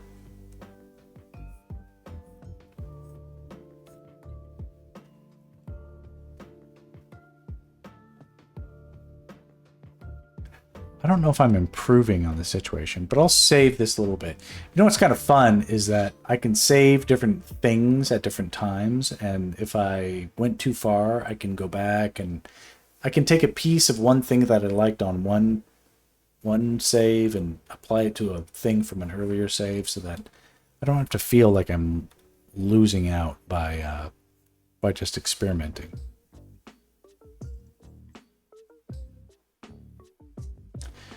Let's see, Fox 11 caught on camera lying about the protests. Yeah, I'm not surprised. There's smaller protests here, but people are just kind of standing there with playing music and signs. Nothing like the news making out to be. Okay, so here, all right, so it's already 1 a.m. So let me tell you guys a little bit of a something. Is in 2018, June 14th, 2018. This is a infamous day for me. Because this is the day that June 14th, 2018, we took my daughter to emergency care when she was 1 year old and found out she had a tumor the size of a grapefruit in her abdomen. And my life was irreparably changed, and things spun off into a timeline that I've yet to really escape from, but it's more or less normalized. This is... You know, I'm happy with my life as it is, but the trajectory of my life was crazy. The way it was like it's like I'm like a little happy Earth, and then like a comet just comes in and like smacks me out of my orbit, and I'm spinning around Jupiter, and then I'm spinning around Uranus, and we're like no one knows where it's gonna end up, and then before you know it, I'm like going around Pluto. And I'm like, I'm just going to end up in deep space. I'm in deep shit. I'm in deep space, you know? And then I come all the way around. And then somehow, by some miracle, I end up more or less back where I started. And I'm like, holy fucking shit. What the fuck was that? My daughter's diagnosis day is on Trump's fucking birthday. Can you believe that shit? It's such a fucking ironic, fucking shitty twist of fate, but it's true. So, you know, weird shit happens, and like today's just a weird day, and and obviously like it sort of coincides with like Father's Day. I remember I spent Father's Day that year. It was like 3 days after she was diagnosed, because we were living in the hospital at this point, and I had like I guess it was like my second Father's Day. It was like the weirdest fucking experience of my life. We were just like, oh, are we gonna be parents tomorrow? Like, this is weird. So obviously things got better. You know, whatever, we can you know, hang in there no matter what's going on. But yeah. So yeah, you know, things are chill, but should they be? I mean, I don't necessarily agree. You know, I definitely don't like getting political on the stream, but the you know, it's like Trump running on a platform of repealing the Affordable Care Act, which is kind of the only reason I still have like a dime to my name right now, is you know, that's not something I'm particularly keen about. So, you know, whatever. All that besides the obviously fucking moral injustice of like rounding up perfectly otherwise law-abiding immigrants, legal or illegal or otherwise, hanging out just trying to catch a job. Jesus fucking Christ. It's not chill, but we aren't being burned to the ground and being invaded by a foreign enemy anyway. Yeah. Man, it's just tricky weirdness right now. But yes, I'm going to count my blessings for what it is, and try to avoid having any untoward opinions about shit that I don't particularly understand.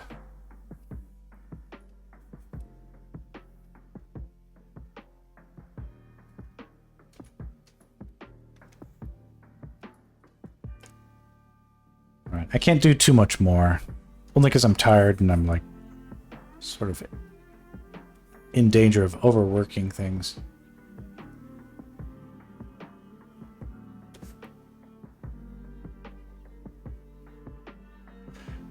It all comes down to squinting, though. You can squint and it looks good.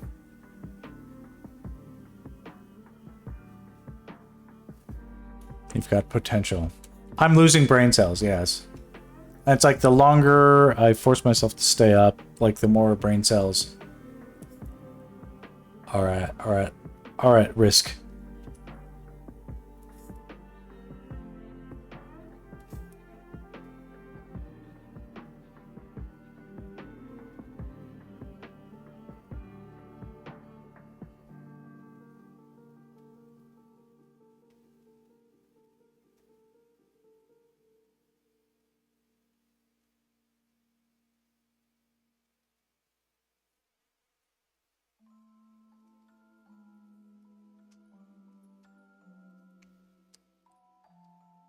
Still, sometimes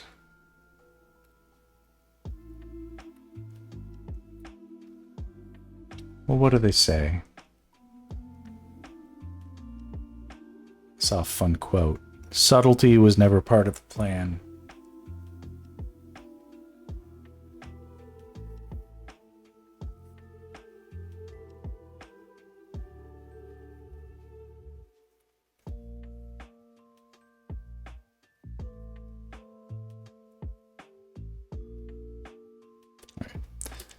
Try to move on to some other areas real quick.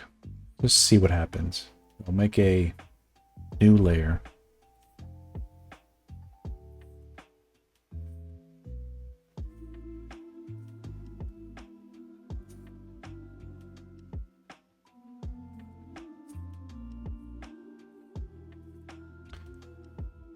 Not really thinking too much, just sort of going by instinct.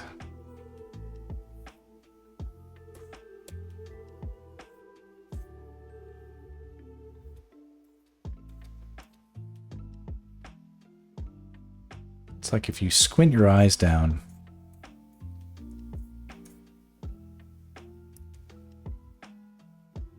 so that you can barely see what you're looking at.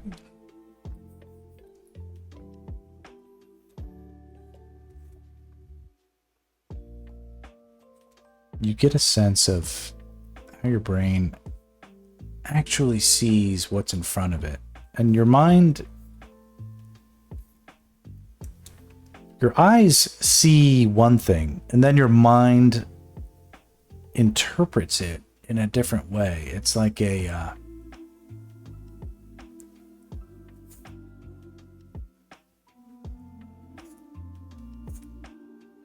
like your brain gaslights you a little bit.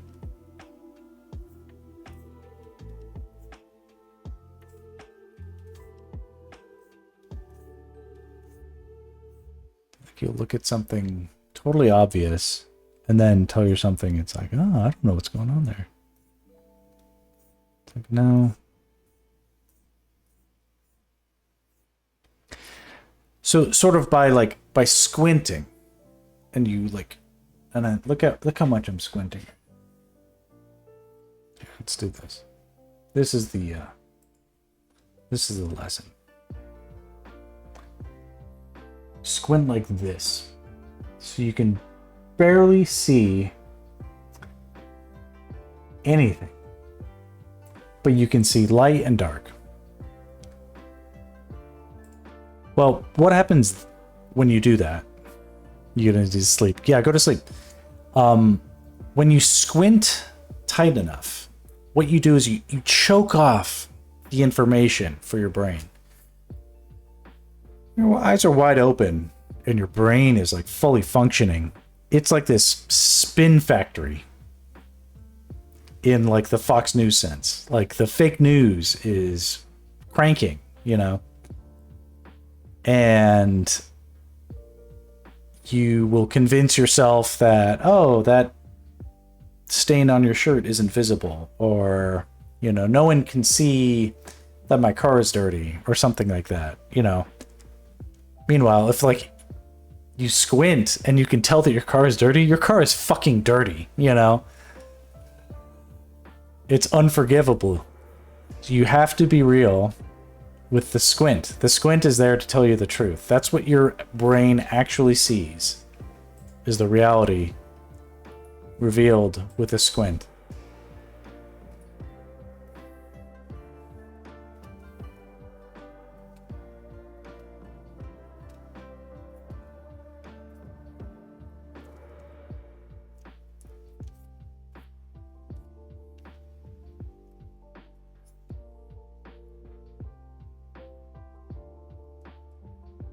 Can I do this? Good night. Yeah, go to bed.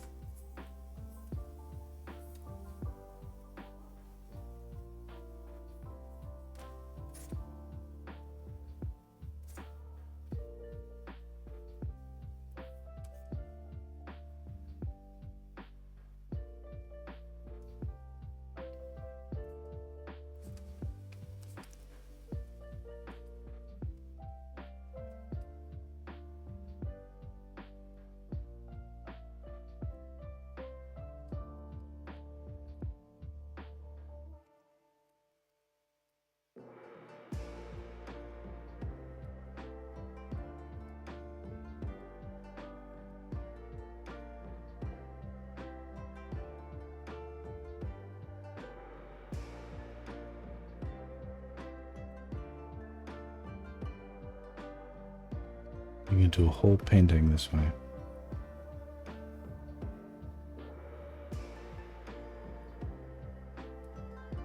Barely able to see.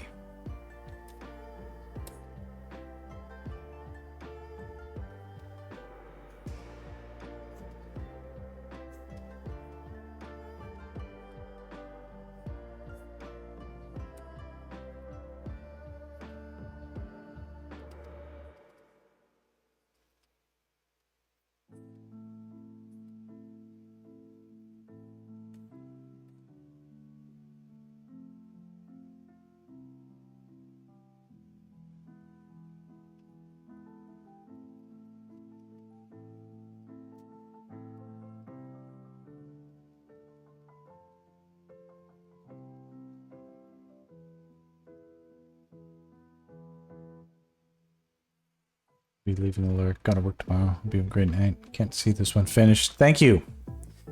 Get some rest. I'm privileged tonight. The stars have aligned, and I have a little bit of time to sort of crank. So, yeah, get some rest. Everybody, just put on the whatever easy mode. And I appreciate the checking in. This will look cool when it's done. Pretty confident.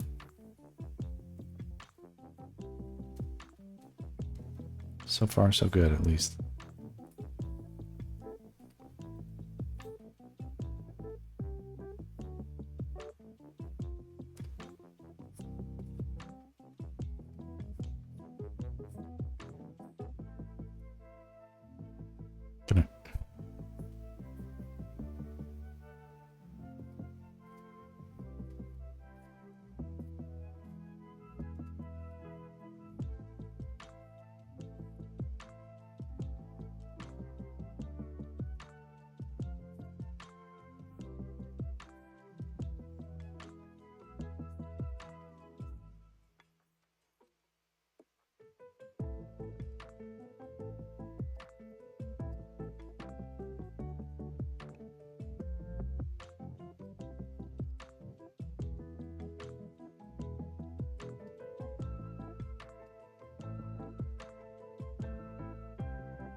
Quick save.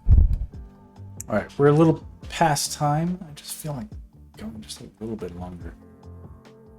I think I might benefit from flipping the canvas a little.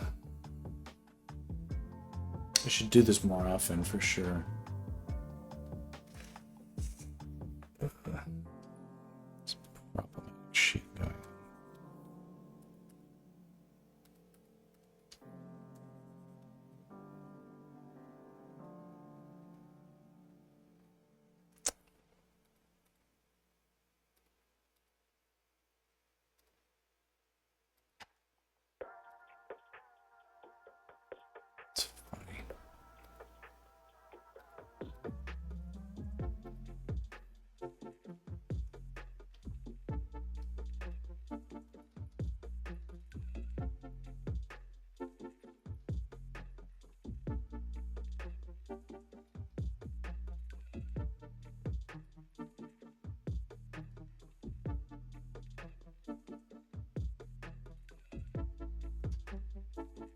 It's a little gross looking.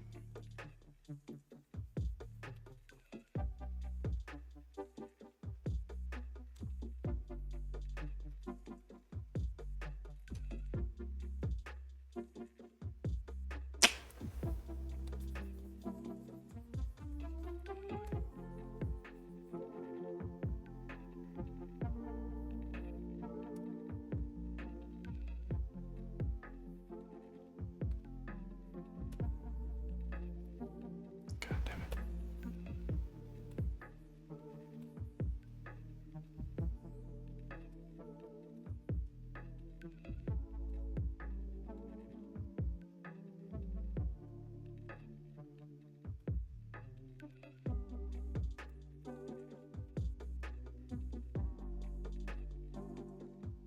Mm.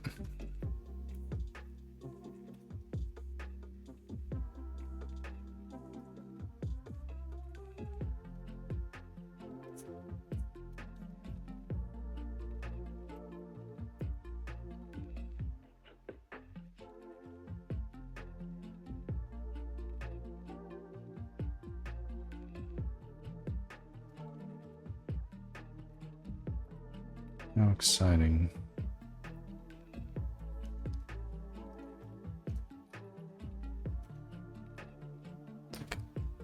After literally drawing everything very poorly and then erasing it, it's halfway decent again. Just one of those things, I guess.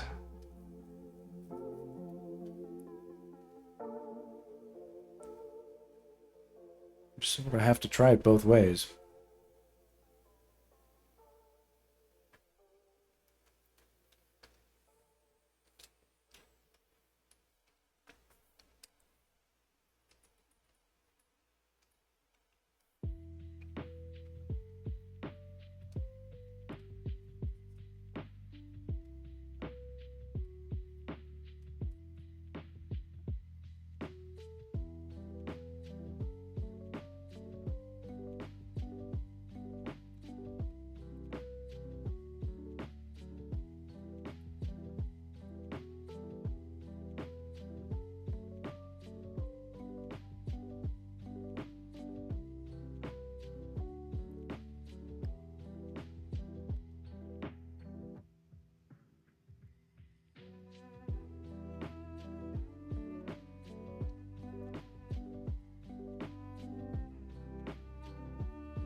Though it be a little methodical,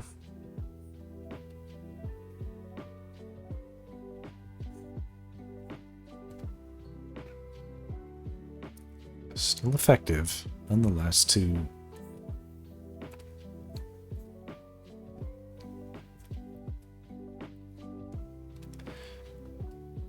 try and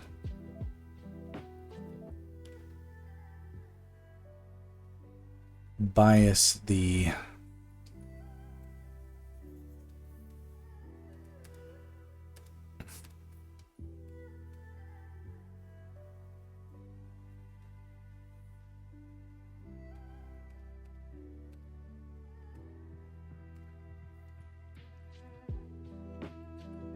bias a light source right behind camera.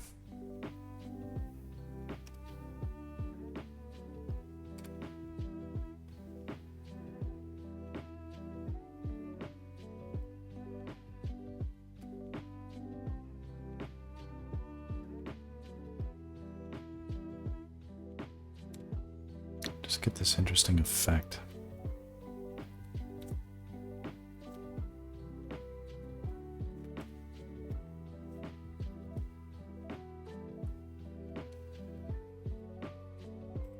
We end up feeling like we're some sort of charging paparazzi,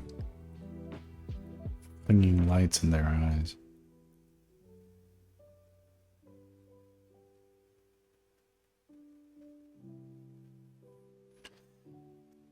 definitely looking cooler.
Oscillating between needing a lot of work and a little work.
think we have to sort of concede that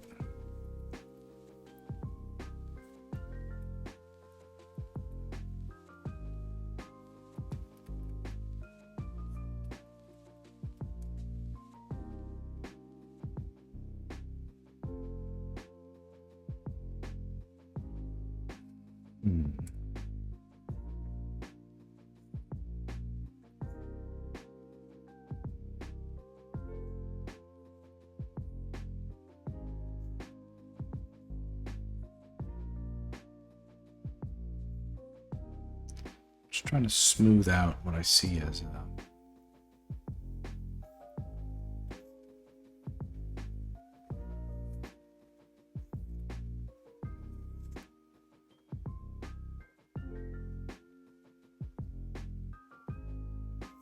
unnecessarily accentuated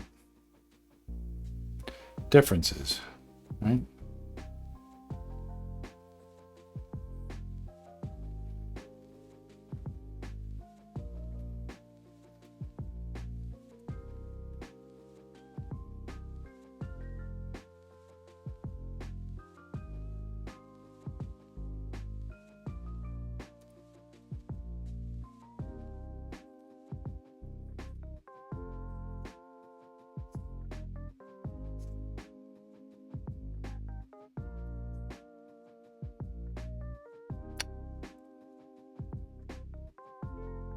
Hardly impressive of me to experiment with every possible combination of tone and color under the sun and then arrive to a conclusion. That is not what I would advocate.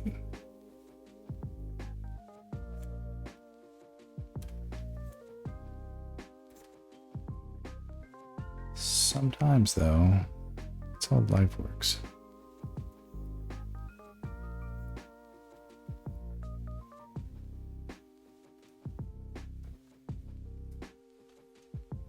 Jesus.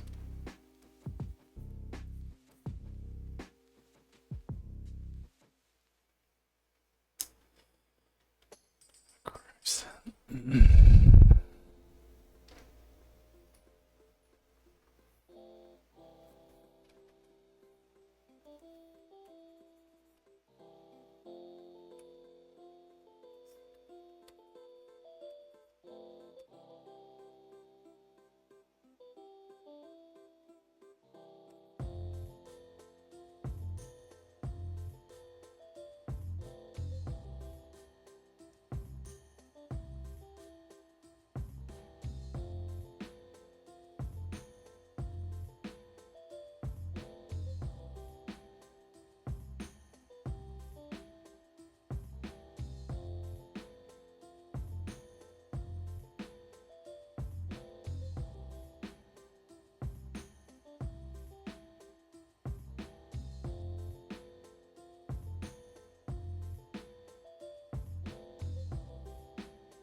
Losing all objectivity. Okay, that's fine.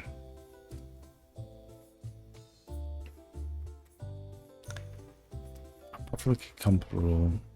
perfectly comfortable waking up to a bit of a mess, something that needs work. It's okay.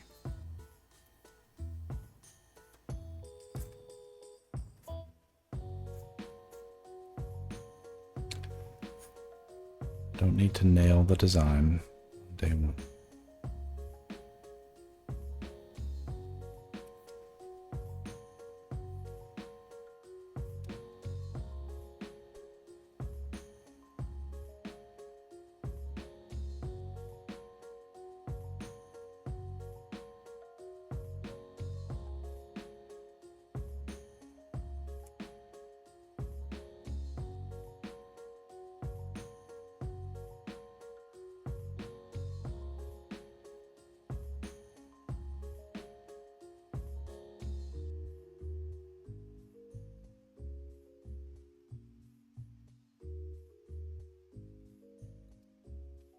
So far, feeling so good.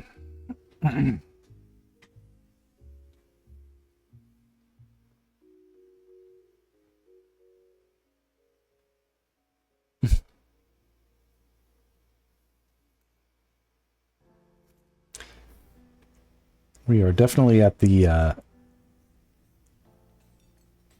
check-in tomorrow morning. In the sober light of day. That isn't bad. There's potential here. There is serious... We can do it potential. Not all at once. Not just like right now tonight. But,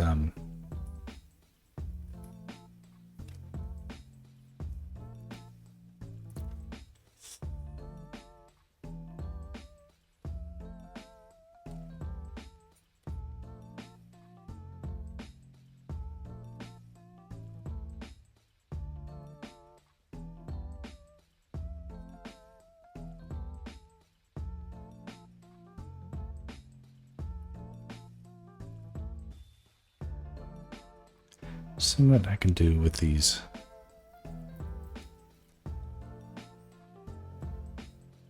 Bits of vestigial whatevers.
At this point, we really need a clean kind of...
Nope, nope, nope. Experiment. Well, nope. Don't want that. Experiment. Oh, nope. Don't want that either.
Okay, let's wrap it up. All right, we don't need to be streaming into all hours of the night. Let's call it a, Jesus.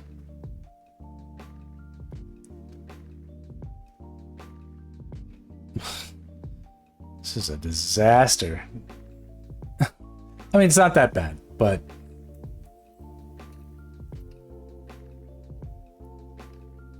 something here is not working.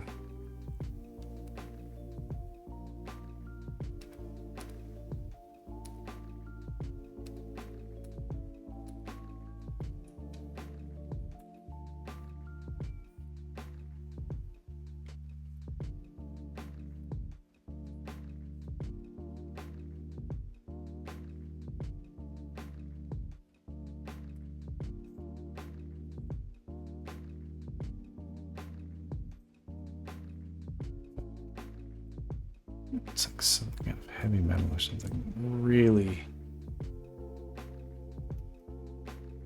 Oh God, no. Just.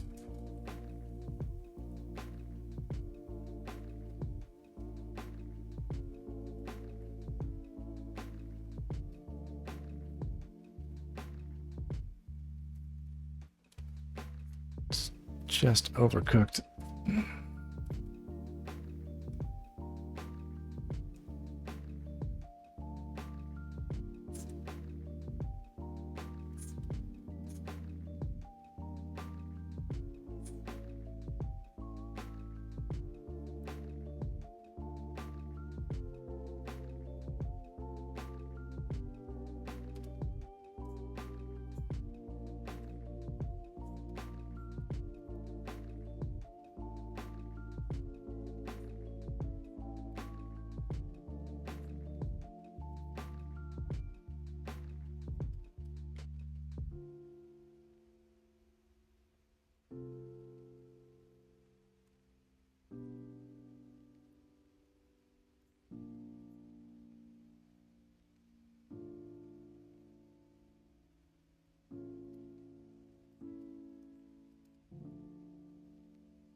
Jesus. going on? I'm so lost.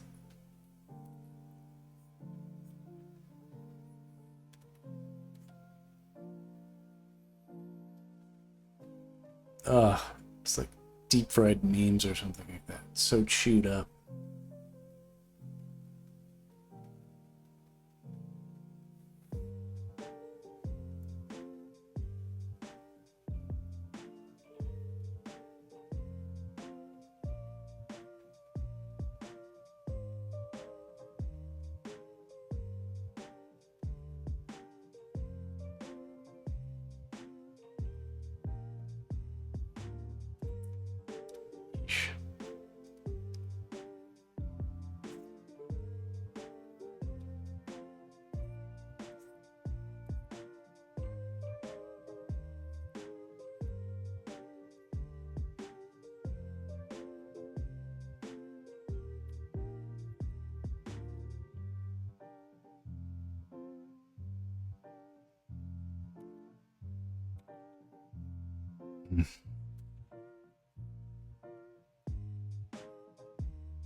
Nothing wrong with getting in some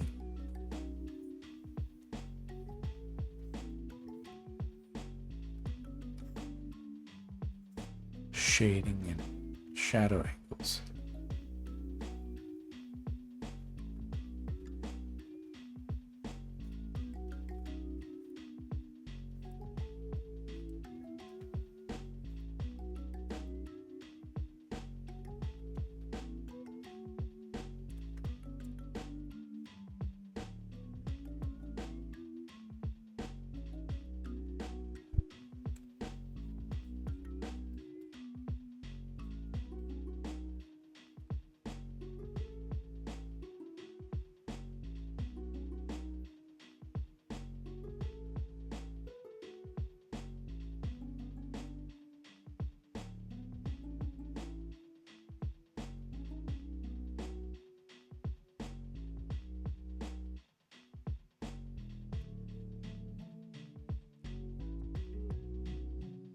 Okay, let's just see what happens if I add a bunch of rim lighting and everything. This is tricky.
Maybe it was that simple. Just get rid of that harsh shadow.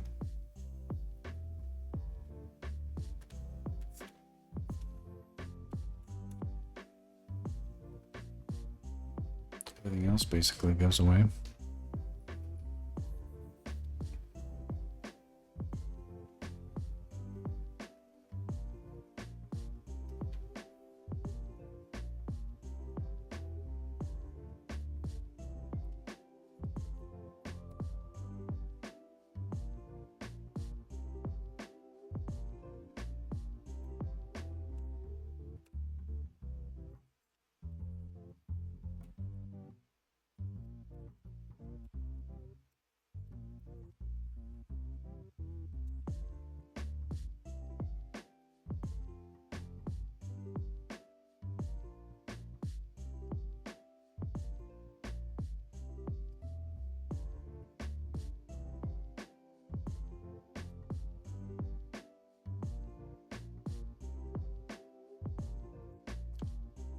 Yeah, this feels like it's progressing.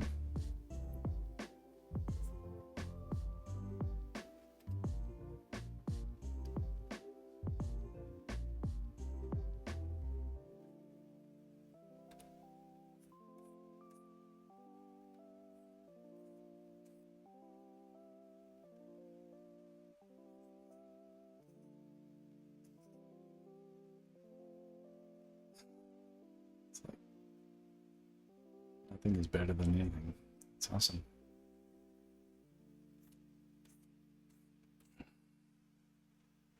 Well, hopefully when I wake up in the morning, there will be a clarity of thought, reckoning, if you will. Obviously, this is the best choice, given all presented.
Well, we're not a trillion miles away.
Oh, man.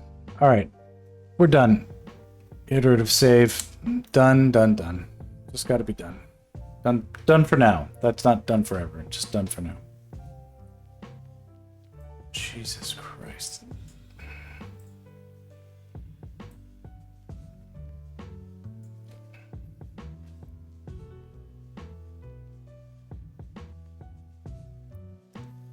It's not that bad, but I cannot.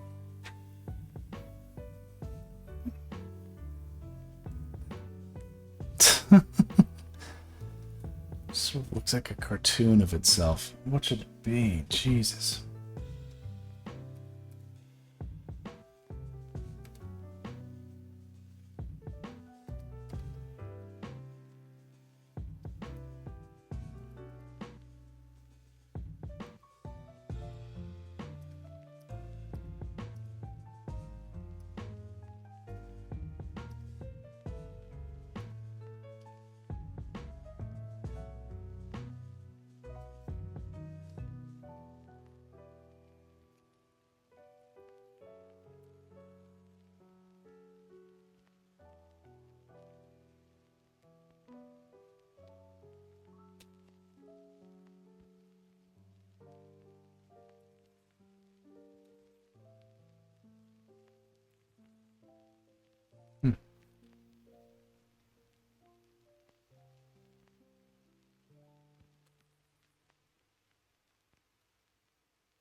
Yeah, save that.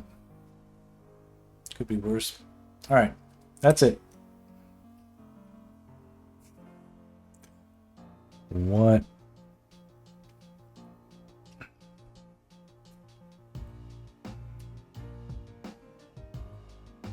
It doesn't look that bad, but holy moly, I am tired.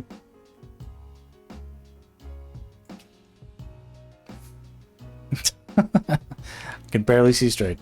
All right, that's it for now. All right, adios.